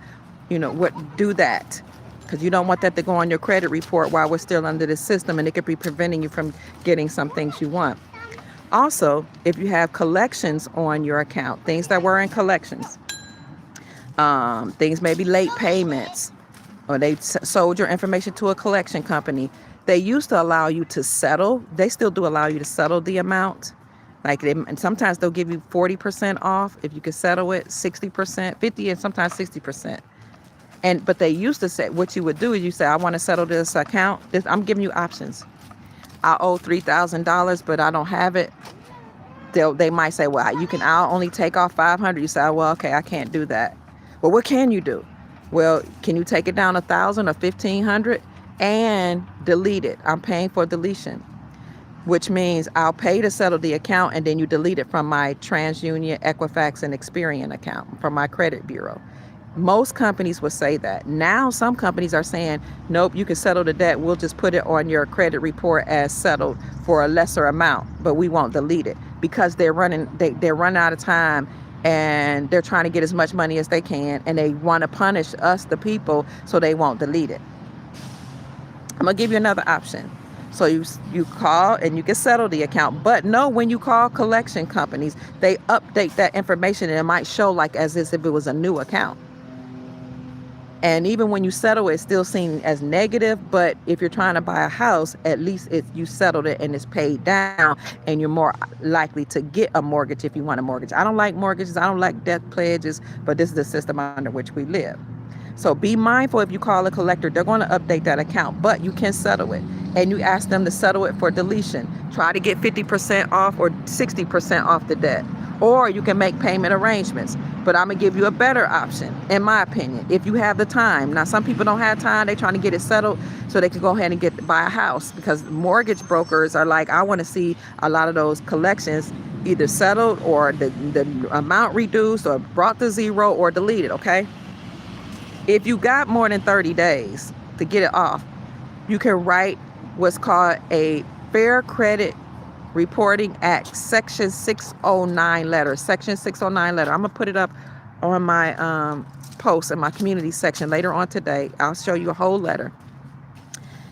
Dear TransUnion Credit Reporting Agency, you want to send this letter to all 3 credit bureaus, TransUnion, Equifax, and Experian.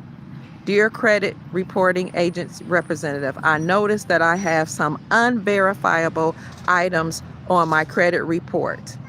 According to the Fair Credit Reporting Act, Section 609, if you do not provide me my original contract with my wet ink signature, you must remove this from my credit report. And you have 30 days to do so. You can leave it there or you can say, I demand you to delete this in 30 days because these are unverifiable items on my credit report. I don't care if you accrued the debt. I don't care because you're not really a debtor, you're a creditor, okay? Remember, they really accessed your birth certificate bond and paid themselves, and then they told you had to pay them a second time with interest. But the people working for the collection company, they don't know all that, so we're respectful, we're honorable, okay? The credit bureaus, they know the game. And I was a credit repair specialist as well. A+ rating. And I never charged anybody for it. I did a bartering system for people. I've helped people get houses, land, cars, because I disputed things. This is called a 609, Section 609 dispute letter, because according to the Fair Credit Reporting Act, if they don't provide the original contract with your wet ink signature, they must remove it from your credit report, and they must do so within 30 days. You sign it, you date it, you get it notarized. That's the best way. You don't have to, but best way, because I was a credit repair specialist. Get it notarized. Go through your bank. They notarize for free. But you don't have to get it notarized. If you don't have time, you're like, I'm going to try it the other way. Notarize. So if you're getting it notarized, don't sign it until the notary stamps it. Sign it. Send a copy of your driver's license if you have that, and a copy of your Social Security card, or a copy of your driver's license and a copy of something that shows proof of who you are. You put it in the letter. So remember, you got your Social Security card, your driver's license, or some other proof of who you are, identification, but 2 forms. You get it notarized, you sign it. Dear Credit Reporting Agency. Oh, here you go. Dear Credit Reporting Agency representative, I notice on my account that there are unverifiable items and collections. According to the Fair Credit Reporting Act, Section 609, if you do not provide an original contract with my wet ink signature, you must remove these from my account. Therefore, I am directing you to remove these items from my account, and you must do so within 30 days. And then underneath it, you list all the items that are in collection. Then you say, thank you kindly, or best regards, or whatever, sincerely, Kia Pruitt, or whatever your name is. At the top of the letter, put the date, your name, your address, your social security number, your birth certificate, your birth date, that letter, what I said, sincerely such and such. Make sure you put in there, they have 30 days to do so, and list the account. You can list the account number, but you don't have to. They know what it is. You get it notarized. You go to the post office and you say, I want to send this return receipt requested. That means that the representative has to sign it in order to receive it. And there will be a receipt that will be sent to you to prove that they received it. Return receipt requested. Give them 30 days. They're going to respond within 30 days. They know the drill. You send it to Experian, Equifax, and TransUnion, the 3 credit bureaus, which they're all unlawful. Some of they don't even operate out of the United States. Okay, many of them don't. These agencies don't. And then you wait 30 days. You're going to get a receipt of who signed it, and that's your proof. So if they say, well, we didn't get it within 30 days, you can show the proof. It should be removed within 30 days. If it does not, you send it a second time. If it's not, in a third letter, you tell them that you are going to sue them, and you could take them to small claims court. Usually, by that time, they'll delete it. They know the drill. They know the rule. So there's always a ram in the bush. Even the system provides remedies. You just don't know. We don't know those remedies. And they're unverifiable. Most collection agencies, they don't have the original contract with the red ink signature. They just sell off your information, which is also unlawful, with your social security number. All this is unlawful. But I'm telling you the remedy in the bush. The ram in the bush theory, that came from the Bible when the God of the Bible told Abraham to sacrifice his first son. He got his son prepared. He got all the things prepared. He was crying. He didn't really want to sacrifice his first son. God said, I see that you were about to obey me, so I provided a ram over there in the bush for you to sacrifice in the stead of your son. I think his son's name was Isaac.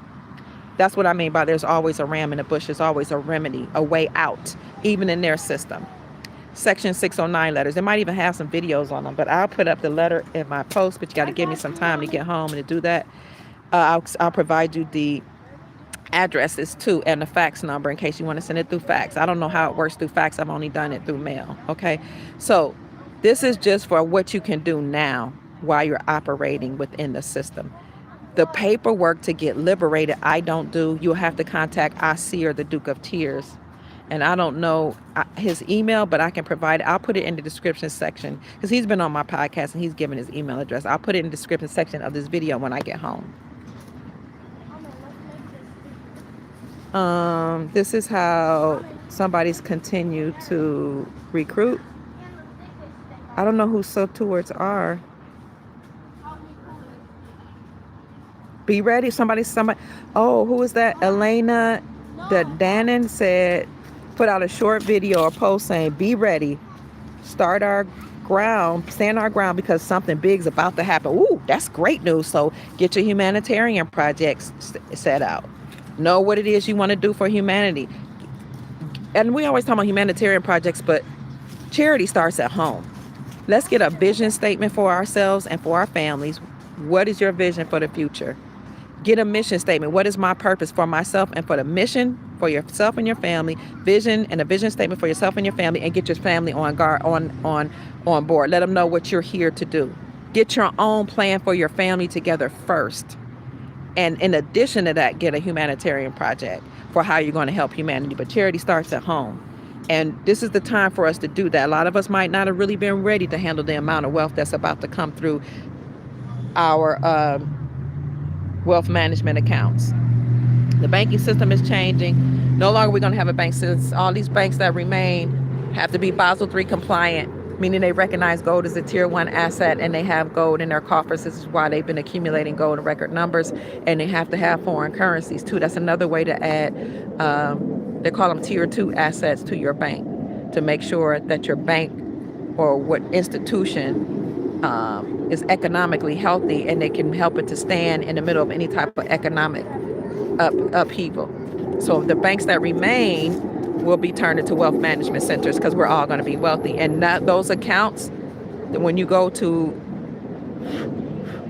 exchange your foreign currencies or whatever exchanges you do, will be for you to manage your wealth, and you will all have wealth managers. You ready, babe? Not yet? Okay, good. So somebody said admit to nothing. I heard that. You're welcome.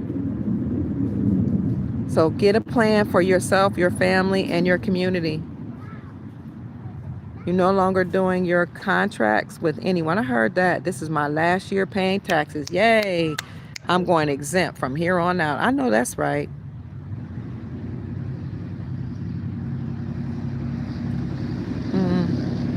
Have I heard that a lot of foreign students defaulted on their loans?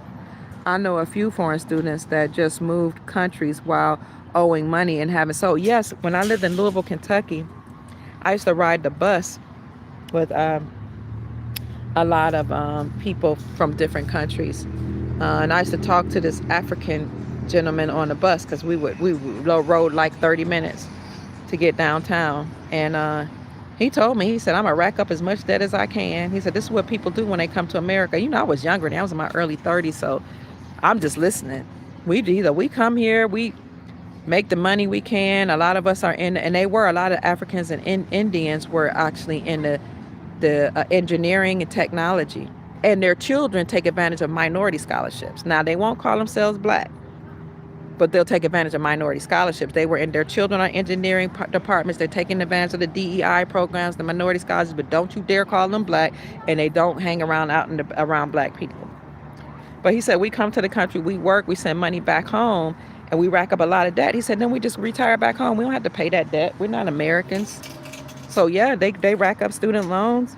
They get a lot of grants too, though, and a lot of free money.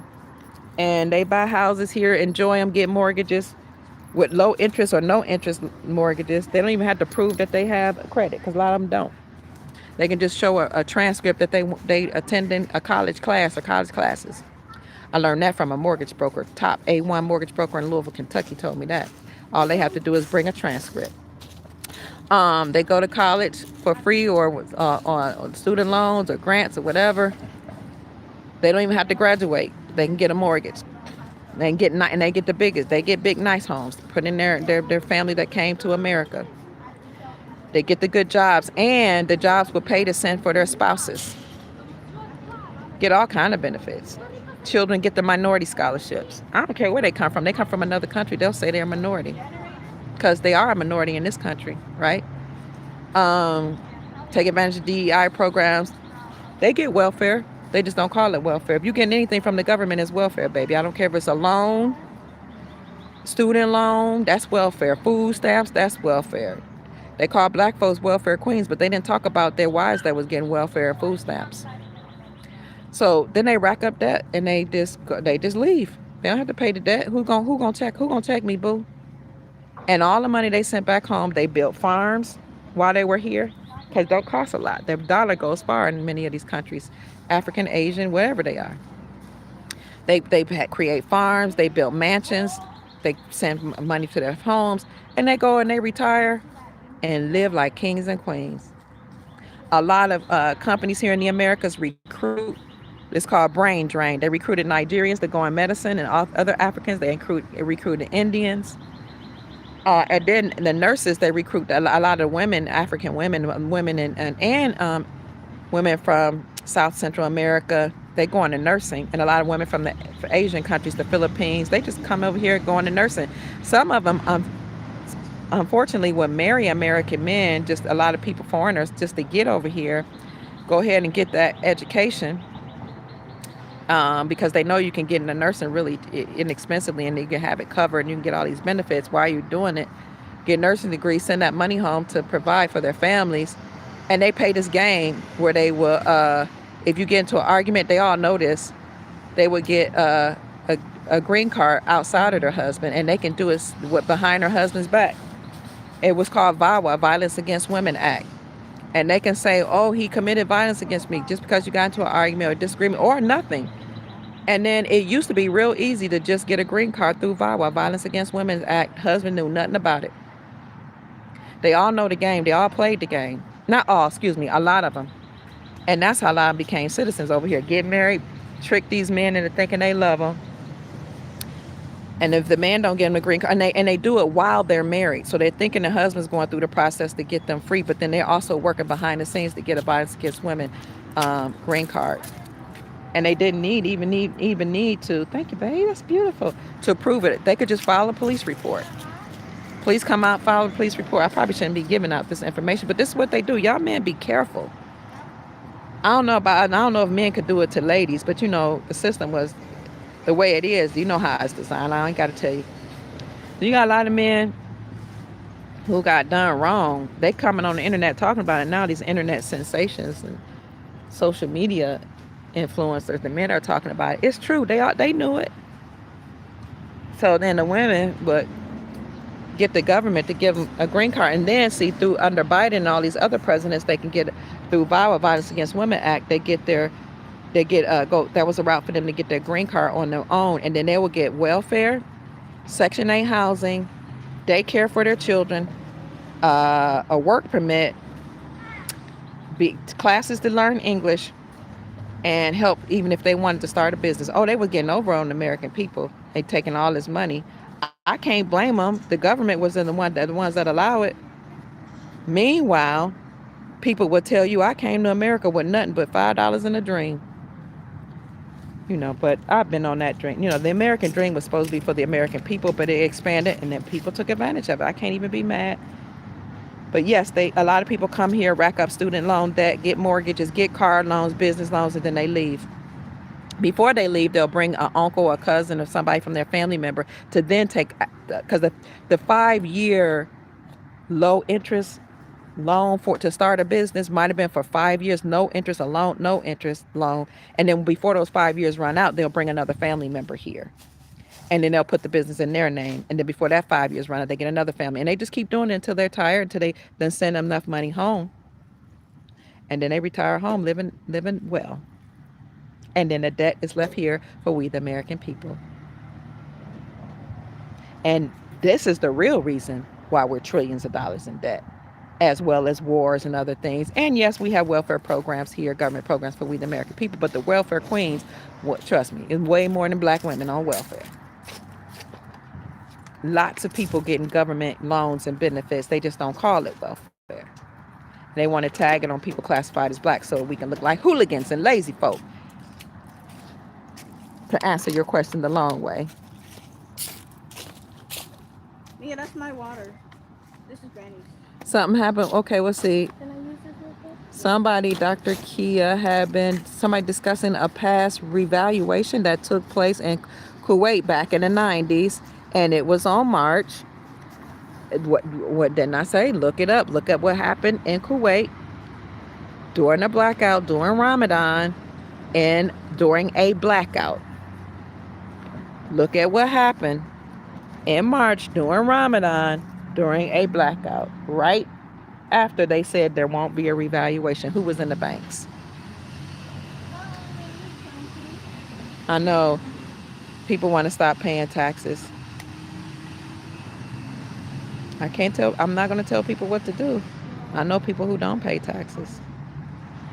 But, sometimes they get you in this trap where, you got to file your taxes if you want to get a mortgage to buy a house. They knew how to get people caught up in their system, or you can pay it with cash. But look at the housing prices. Do what's in the best interest of you and your family. It's coming out about what people, you're welcome for the information, what people have been doing and getting away with here. And they just walking around in your face smiling, running their business in your community, not giving back to your community, making money off of you, not reinvesting back in America, not creating businesses for the American people, sending money back home, which I get. Because they got to take care of family.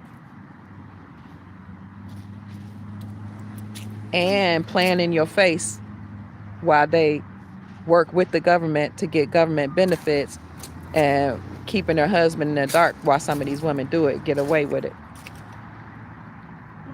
Hmm? You ready? Let's go get something to drink. But the government allowed it to happen, and the government was recruiting people. I did a video talking about what percentage of our medical industry, the doctors, the nurses, are not even from America. What percentage of our teachers, people working in engineering and technology, people working in the banks. And then, no, they don't want to go back home.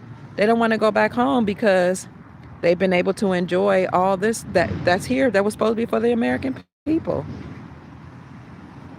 And the secret is out about how some of their communities got millions and billions of dollars for agencies and businesses that aren't even bona fide businesses.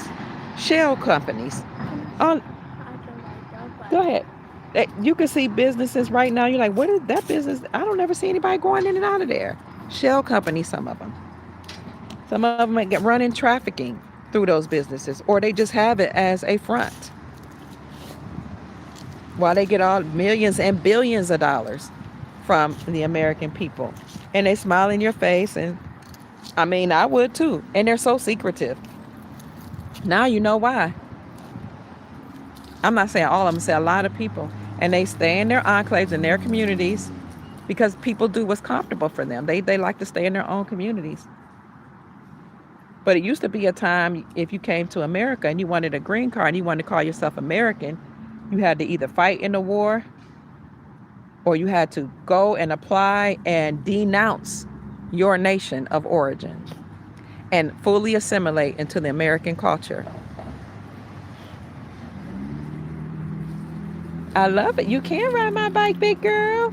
That's an adult bike. Good job.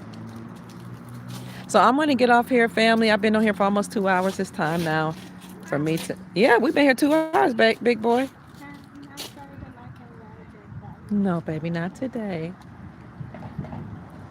I just wanted to come and talk with you all. They all should be drafted. You said you need to be? Oh, if needed. Yeah, prove that you said, yeah, prove that you fighting for our cause. Meanwhile, you were in college and worked all the time while studying around the clock. Yep, that last year of college was hell. Due to burnout. Oh my God, the last year always seem to be the hardest. You're just trying to get through kind of like the last month of pregnancy. You agree? Somebody, that's what America gets. We're tired though. We allowed.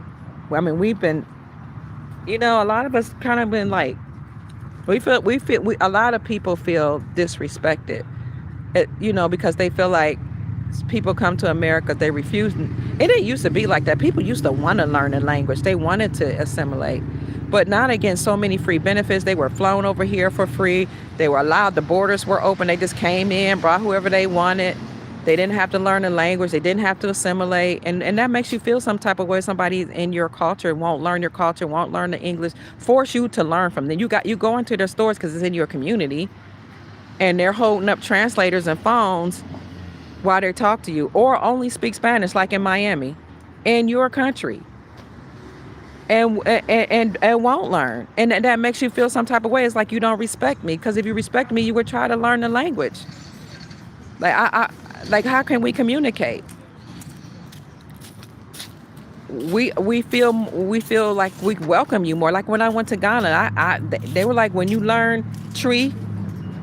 And I started speaking, because at first I was like, it's too hard. But I'm like, well, if I'm here and I'm even vacationing, when I started speaking Tweet, I was like, hey, yeah, they were so happy. My sister, like, you're trying, good for you. And then they tried to help me more and teach me. It's the same when you come to America. If you don't learn a language, you refuse, that's disrespect. And then some of them would say things like, I've had people to say to me, I don't know why Trump is doing this, telling me we should leave. We take the jobs y'all won't do. Americans are lazy. I couldn't believe somebody was telling me, I'm American, to my face, that we're lazy. Even if we were, it's our country and our land. I don't give a... If you in my house, how dare you tell me I'm lazy in my own house? And there are people that would take jobs that people that come here won't take. College students will take them. Children, teenagers will take them. They're already running the amusement parks and restaurants. People under 21 will take some of these jobs. Men out of prison, women out of prison will take these jobs. There are people that would be happy to have mothers that need to take care of their children. If they're single mother, single father, they'll take some of these jobs. That's disrespectful to go into somebody's house and tell them I'm doing what you won't do. Y'all about to see almost the projects in Cleveland from the hood almost came out. Get the bleep out of here and say it to my face. And I just sat there and I was like, that's not true. I was trying to be classy. So that's not true that there are jobs that we won't do certain jobs. Some people won't do them, and I hear what you're saying, but what's more correctly is some people won't do them for certain pay, but what you're not disclosing is how much pay you get. And because one of the guys like me, he's like, well, we get between $20, $30 an hour. I was like, there are people that would take that job, but we get mistreated because we're doing labor. I was like, everybody that does labor feel mistreated, the janitors, the worker. And I say, if you're getting mistreated, I'm sorry. But you don't have to take it. You really can go back home. Then I was a bad person. I was like, but you can. Because your permit's been canceled anyway. You run out of time. And I was like, so what did y'all think was going to happen once your work permit? If you came here through a humanitarian visa, that you were only supposed to be here for 2 years under Biden. Well, the work permit is over. It's been canceled. The 2 years up. You think you're supposed to stay here because what? Well, because under Biden and other presidents, we could just seek asylum. We could just send papers to our friends or to an attorney and pay them a couple dollars, and they would say we need asylum because we got problems in our country. We just got asylum. But Trump, he's a bad person. He's stopping all that. But your time is up. When I go on vacation, when my time is up, guess what? I got to go back home else I get locked up. Why is America any different? And I've had people say to me, we got a right to be here. It's my God-given right. Okay, well, I tell that to your government that you got a right to do A, B, and C. Tell to your government that they don't treat you right. Yell and scream in their faces. Wave your flag in front of your government face. Take to the streets. Yell and scream and holler and tell them you don't want no kings. Tell these communist leaders you don't want no kings in your country. And you demand more food and more liberties and more rights. And you will take the jobs that nobody else would do. Why don't you go there and do that? But I'm being disrespectful. But these are conversations I've had with people who are, associates. I won't say they're colleagues, but they're associates. And this has been throughout decades. As a college student professional, I'm going to ask you for help, Dr. Pruitt or Miss Pruitt, but I was told to stay away from black people. But I need help with this. Yeah, because I'm over this program, and if you want these benefits and you want academic support program and tutoring through this office, you have to come through me, or you can go through another office, or you can struggle at me and make me know, never mind. So, unfortunately, people who have taken advantage of the system and disrespected Americans and people classified as the Black, the indigenous, original Americans. Unfortunately, the ones that disrespected us and called us lazy and shiftless and said they were taking the jobs that we won't take and were saying that they're better than us. Unfortunately, the ones that did that, the minority of them that did that, is making it look bad for the ones who don't even have that type of mind frame.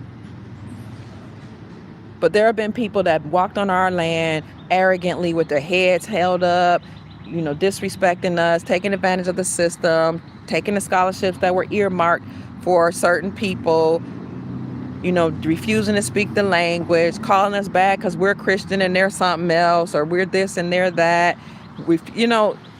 Refuse, making babies with the women but not supporting the children.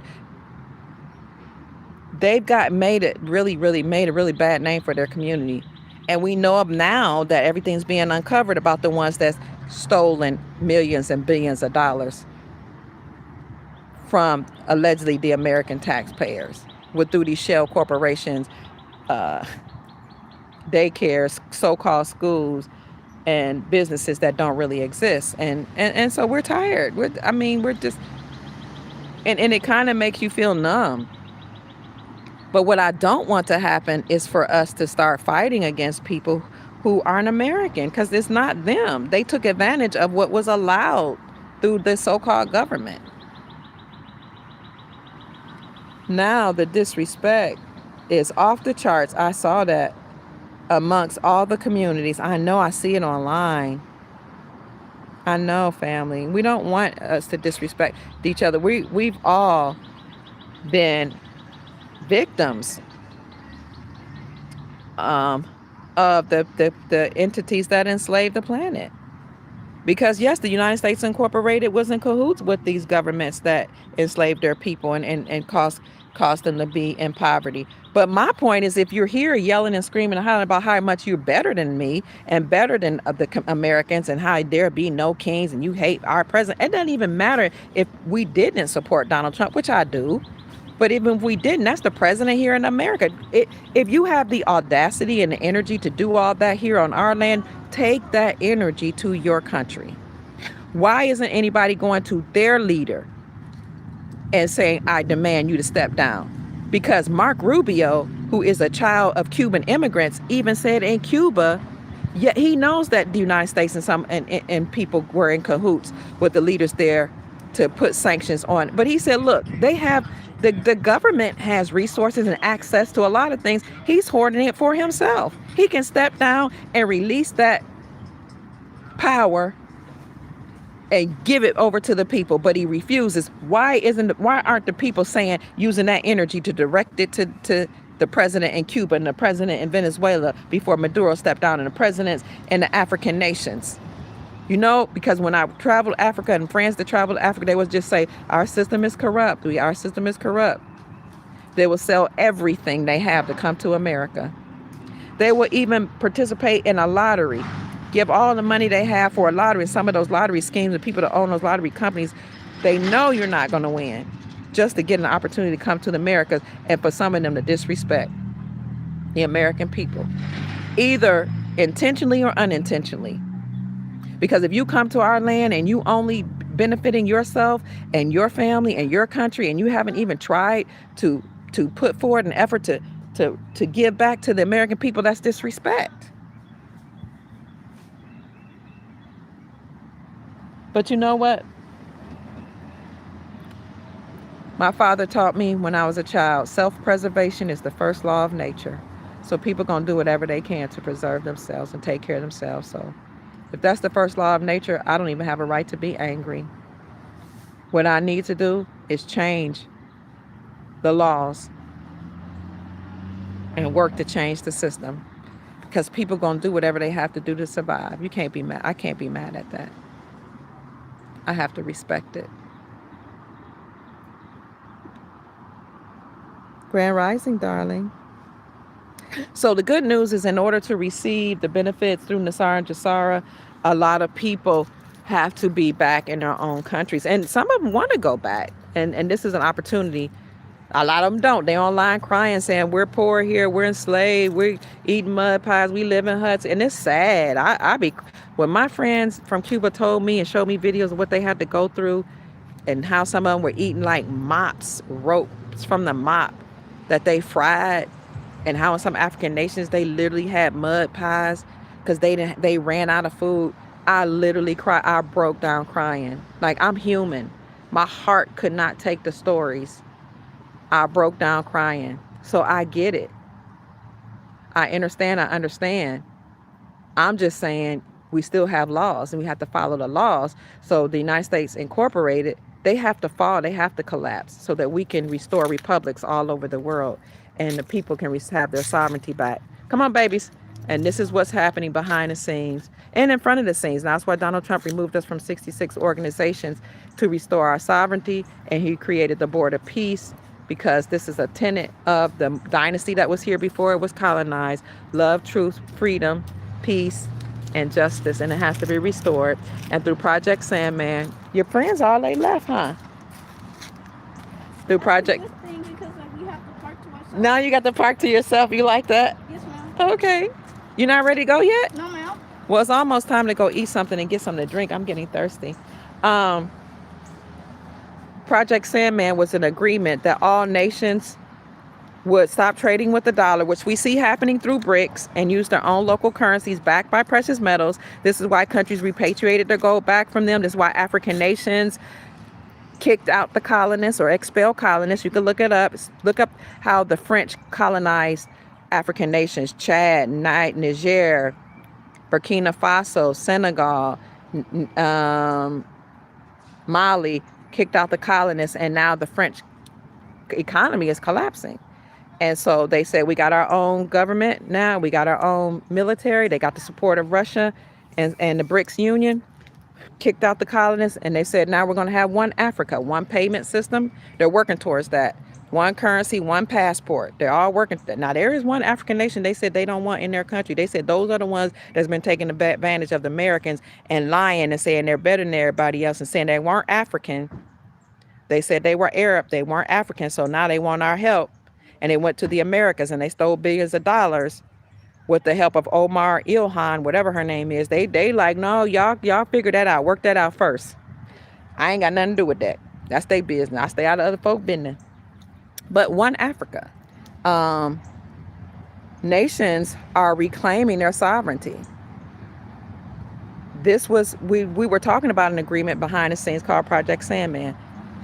Now, I told when you write books and you're saying establishing yourself as an authority, you don't want to have conspiracy theories. But I said it was called Project Sandman. I said it would happen in 2017. Here we are, 2026. We see BRICS, and I talked about how countries would have one, how they agreed to peace and how they agreed to stop trading with the dollar and use their own local currency. And now, in 2017, I might have seemed loony, and I get it. Where are we? 8 years later, it's happening.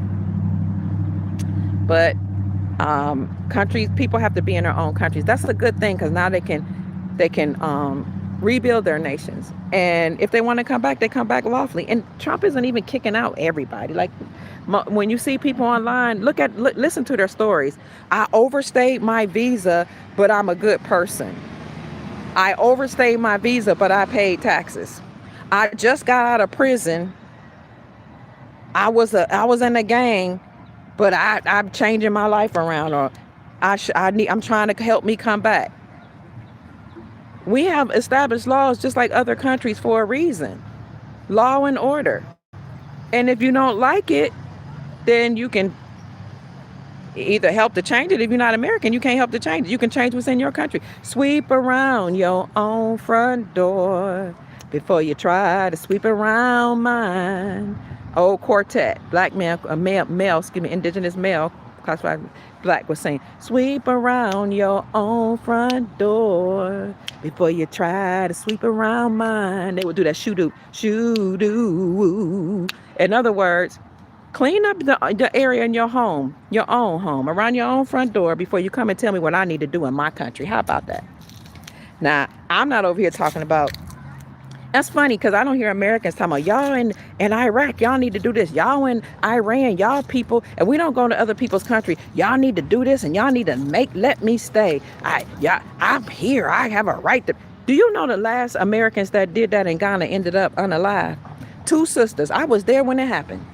People want to talk about it like they real tight-lipped about it. Went to Africa because they said they were from Africa. You know that narrative we get, we're African. They have a right to be there. They have a right to the land. And Ghanaian people are sweet. They're kind. They soft-spoken. I mean, and the men are really, really, really, really sweet. And the women. They went up there against some tribal chiefs, trying to tell them what they demand and what they gonna do. And the word on the street amongst the Americans in Ghana was like, well, they were told maybe if you got married, it'll be easier. But you still don't get to buy the land. You can buy some property, but you get to lease it. Most countries have this, where you lease the land for 99 years, but you can't own it. You can't lay claims to it. Honey, that was like, we demand it. It's our right. Kwame Nkrumah or whoever from Ghana years ago told us we can come back here. This is our home. We ain't got to get married. These were biological, so we do what we want. Look, when I tell you the Americans there are real hush-hush, because they don't want nothing, they don't want to go down. When I tell you they were hurt, because I was there when it happened. They were fighting through the tribal way. They were fighting the government trying to lay hold on this land that they said was their birthright. Just like you have people here talking about, what is it? Is it Minnesota or Missouri? One of them M's is their birthright. I think it's Minnesota. It's my birthright. Don't you know? Sadly, I mean, it was real, real sad. The two sisters came up unalive. They don't know who did it. They don't know when. All they know is they were unalive. And for me, that was a lesson. You don't go in another man's land, in another man's home, telling them what you gonna do and what you demand and what you're owed and promised. Because if first of all, if you're gonna do that, you better have some support and some backing. I don't even know. I never heard a peep from the family, from an American embassy. I don't know what went down, but I know when I was talking to the people, that's the American there, they was like, oh, it's so terrible. We're all grieving and nobody's talking about it. Everybody's kind of scared. We're all quiet. We're all keeping to ourselves. Because you might have been told that you have a right to something, but you don't go in another man's house telling them what you get. You got a right, what you demand. Not unless you got some military backing and you plan on colonizing the place and taking it over by war. But some of us Americans see people coming on our land as war. A lot of men that were allowed here are war age, military age men. They were given cell phones and guns and opportunities, and they're mating with the women. That's war, because you mate with the women, you create children, and now the children are going to do the bidding of their parents, and their allegiance is beholden to the parents. So one parent might be American, but the other parent might be something else. Their allegiance is divided. And if you have a couple coming here from another country and they have children on the land, their allegiance is to their ancestry. This is why birthright citizenship is in question. First of all, birthright citizenship through the 14th Amendment was for people classified as black, African Americans who had children. The children of slaves after the Civil War, their children could be citizens. This was not, it was argued in the court system through attorneys who used that as a loophole to keep immigrants here through the 14th Amendment. But it wasn't for them. That's why I'm not saying it's right or wrong. It just wasn't created for them. That's why it's under question now. Birthright citizenship. Because it wasn't for them. Just like the American dream was for American people. What do people not get about that? Yes, I want people to have an opportunity wherever they go, but you got to reach. First of all, you got to get everybody where they come. You got to settle things down, and then you got to restructure the system. So they would come here and have babies they call anchor babies, so they can anchor themselves, and the children grow up. And who do they do the bidding of? They might be considered American, but the definition of American as the copper colored race is discovered by Columbus, or discovered by Europeans, but now applied to Europeans, not even applied to anybody else. That's why they say they're American citizens, because a citizen is still a slave or beholden to the United States Incorporated, but you're not American. I don't know what to tell you. Just like if I'm born in China, I'm not Chinese. I'm an American born in China. I might have residency, I might have a citizenship, but I'm not Chinese. To me, it makes sense. Maybe it's my college education. I'm propagated, I'm programmed. What they say about me, it's not bona fide. It was a research one institution, but it was still part of the system. So what do I know? I know what I study. I know what I've experienced. You don't go over there talking to no other country like there. I've been at Ghana. I've been in Central America. Been to Canada. I haven't been to Asia yet. I had people that went to Asia. You don't even talk against the government in China or in any of these nations. Try it. See what happens. Try to rally and protest on the street and talk bad. But anyway, birthright citizenship is being into question because it wasn't meant for all the other nations. This is why they say that a president, Kamala Harris wasn't fit to be the president, definitely not of the Republic, because the president has to have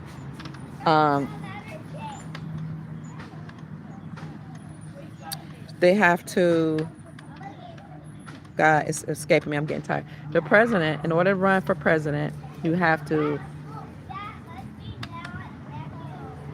beholden to or have allegiance, be subject to the jurisdiction under which the state that you are born. You have to be natural born and subject to the jurisdiction of the state in which you were born. Natural born really means you sprung from the soil. Your ancestry came from the land. That's what natural born is. You have to look it up in order to serve as president. The same thing. You have to be natural born and subject to the jurisdiction thereof. This is the premise of the birthright citizenship. Now they're saying, well, we're subject to the jurisdiction and land in which we were born because uh, we have an allegiance here. No, we have proximity. We were born here in the Americas, but that doesn't make you American. Natural born and subject to the jurisdiction of the nation in which you were born. Because it's not just about proximity, it's about allegiance. You are what your parents are. That's the natural law. More specifically, you are what your mother is, because mama's baby, daddy's maybe. So yeah, a lot of children born from, men, you don't know if that's really their dad or not, but you know it's the mother's because she birthed the child. It came through her canal. Mama's baby, daddy's maybe. I'm not saying that's fair. I'm saying many societies say you are what your mother is. So if you came from another place, a lot of times your allegiance is to the country that your parents came from. A lot of people just dropped off their children here so they themselves can have access to the land and the benefits. And again, the first law of nature is self-preservation. But you still have to do things lawfully. Still have to follow the letter of the law or legally. And right now we're under the legal system. But it's not the same. I mean, it's been the same in other countries, and it was okay in other countries, but in America it's supposed to be different. No, people just got away with stuff. And they did it on the heads of the indigenous people. Didn't give one care about us. Didn't get, and you think I'm playing? Look at, people tell you, ask American people, ask any American people how they feel about people that came here. Ask people classified as black how they were treated in their neighborhoods when these convenience stores and hotels and gas stations, all these businesses were resurrected in their neighborhoods, how we were treated. Like we're thieves and we're beneath them. You go in their stores to get their hair care products. A lot of them were only the ones that were allowed to get hair care products. They had a lock on that industry, came from Asian nations. Now it's India is Asian. It used to be certain Asian nations. Now it's Indians too. Oh no. My friend who's in the hair industry, who does hair, said now the Arabs are taking a hold of that hair care industry. Going there. They got smarter. Now they're starting to hire us. They wouldn't even hire us. But the question is why we keep going in their stores. Well, because the people need the goods and they gonna go where it's convenient. It's human nature. But now they're starting to give them jobs. But at first they wouldn't. Now they're starting to give them jobs. Yeah, because people like we waking up now. People they're like, oh, we'll give you a job and we'll put music, R&B music in the stores to make y'all feel comfortable. But we still got a lock on this industry. And they're now starting to monopolize. So, mom and pop shops are struggling now. The big companies, the Arab companies, the Asian companies, that the bigger ones are now taking a hold of the hair industry. So, yeah, they a lot of people mistreated us. Unfortunately, it wasn't all the people. And I'm sure, they feel bad about what Americans are saying. They're probably like, it's not me. I had nothing to do with that. And I get it. Because everybody didn't participate in mistreating Americans. Yep. Asian first and now Arabs, they got a hold of the hair industry. Somebody said, be kind. Yes, indeed. They took a lot of mom and pop shops out. Yeah. The thing, it used to be a time people were careful and cautious about mixing blood, mixing genetics, mixing with ethnicities, because then the children are divided. In the case of war, which is something that we've been accustomed to, the children don't know. They don't know what to do. And if one entity, like I'm reading Prince. I need to read Machiavelli all the way through. The Prince by Machiavelli, but I have listened to and read some of his work. Machiavelli's work talks about how to colonize a place. Two popular ways: either you send in the military to colonize a place, or you send in colonies. You send in people that's not from that land. It's easier, it's less expensive, and it's more covert than sending in the military. Sending in the military, you got to train them. You got to make sure they don't defect. You got to feed them, and do all this, and it's going to be war, a lot of bloodshed. Machiavelli said it's easier if you send in other ethnicities, other races, other people. Let them colonize the people. They go in there. It looks like they're just there to play a part, like to get be calm, be quiet. But if you are funding them to be there, Machiavelli says, you can feed them, you can clothe them, you can give them business, you can set them up above the people, and they're going to be beholden to you.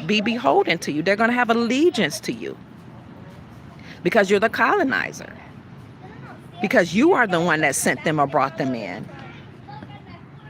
So these presidents and people in power allow other people come in here, give them benefits, give them food, give them water, tell them stay away from the indigenous people, set them up above the people on their own land. Who they going to be beholden to? The people they know as prisoners of war, or the one who allowed them to come in there and take all the benefits for free? Don't be beholden to the people that allowed him to come in and set them up. So this has been going on with the indigenous people here in America for hundreds of years. But it's been going on really all over the planet for hundreds of years. So that's my cue. My family's calling me family. I love you all. We're tired, but we're going to unite as one human family, and we're going to do the best we can to get through this time, and as we move into the golden era. We are in a golden era. We just have to make sure that we create the reality we desire. We hold on to our emotions, get a grip of our emotions, stay emotionally grounded, perpetuate and show love, mercy, grace, truth, kindness, peace, freedom, and all that. And let the government and it work itself out. We have laws here. They're being played out whether people like it or not. Donald Trump, the military, people in power. Now they may be doing some nefarious things. If they're doing nefarious things, I don't agree with it. But you know what? I'm going to let it play out, and I'm going to create the reality that I desire. My name is Dr. Kia Pruitt. It's time to head out. My children, they're getting hungry, and it's hot out here. I hope I said something to raise your vibrations and inspire you to create the most amazing, magnificent life that you desire and deserve. Get you some gold, some silver, get you some gold backs. One gold back costs about $10. Get it from goldback.com or go online. Go to Miles Franklin Precious Metals Company to get gold and silver. Go 952-929-7006 or send an email to info@milesfranklin.com. Let them know that Dr. Kia Pruitt referred you. Go to your local coin shop. There's silver and gold. Go to an antique shop, a pawn shop, an estate sale. And if you don't have it in your money, in your budget to do that, you know what? Get your family together and create a humanitarian project for your family first, and then for other people.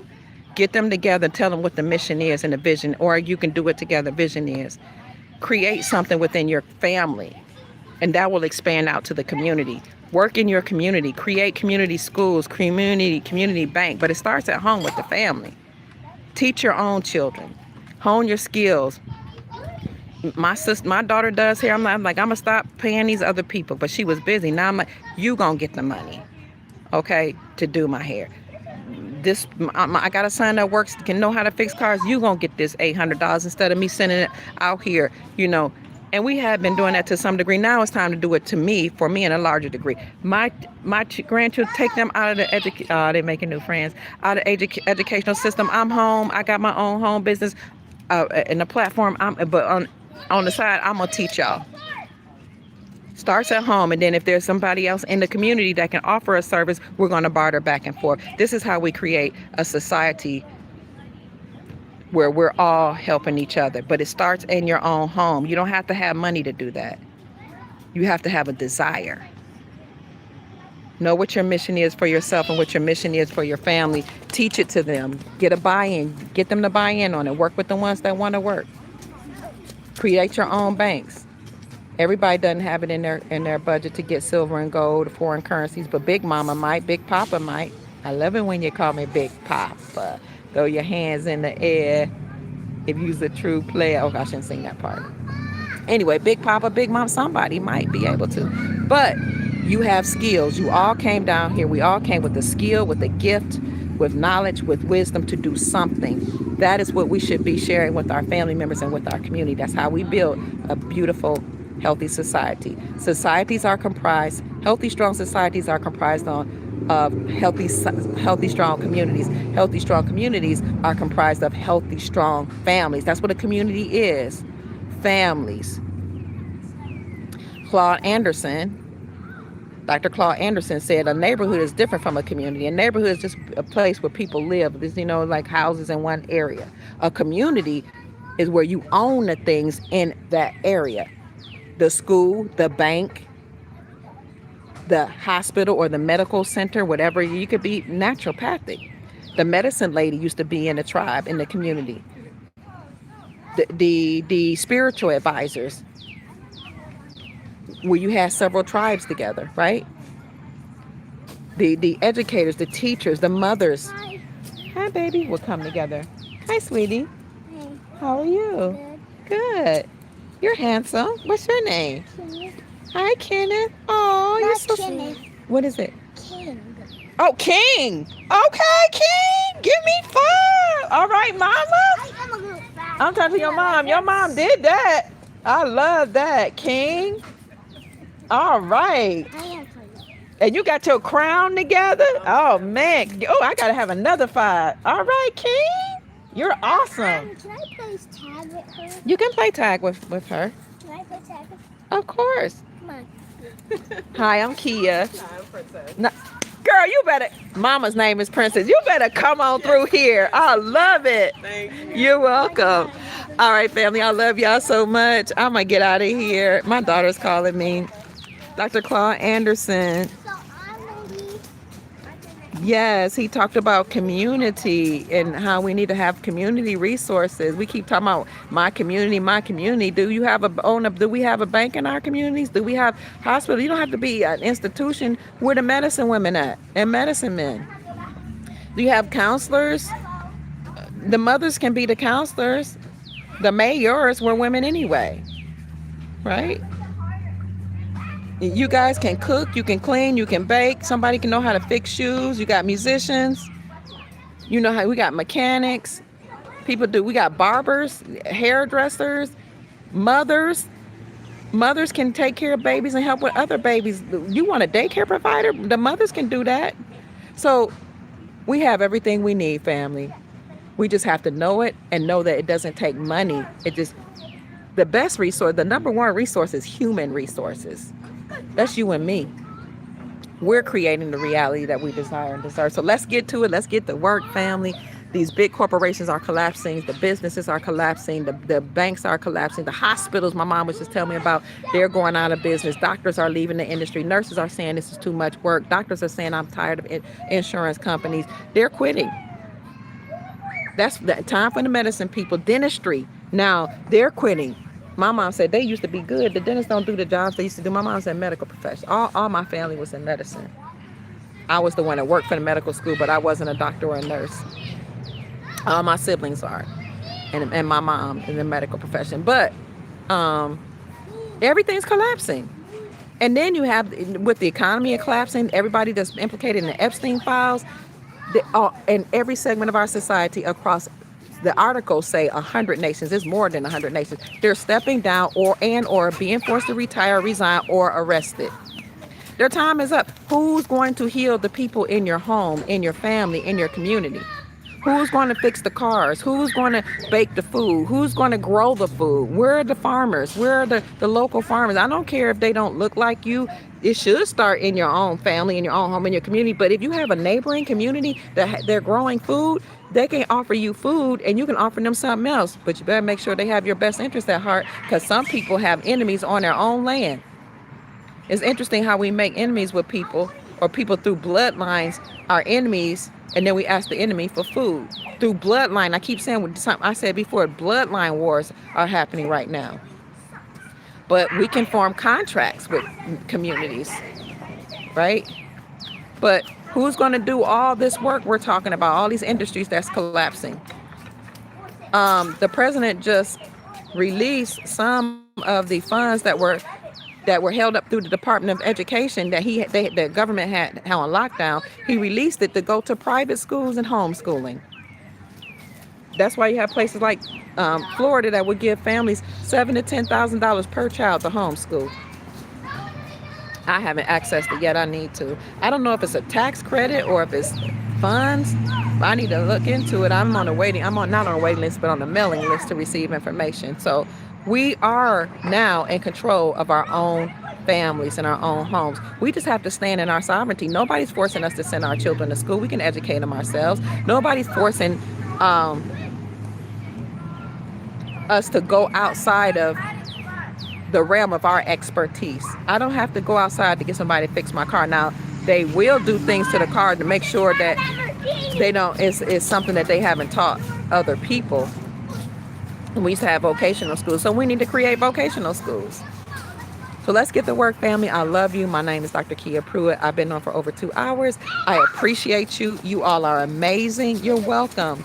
You are supportive. You're loving. You're kind. You love humanity.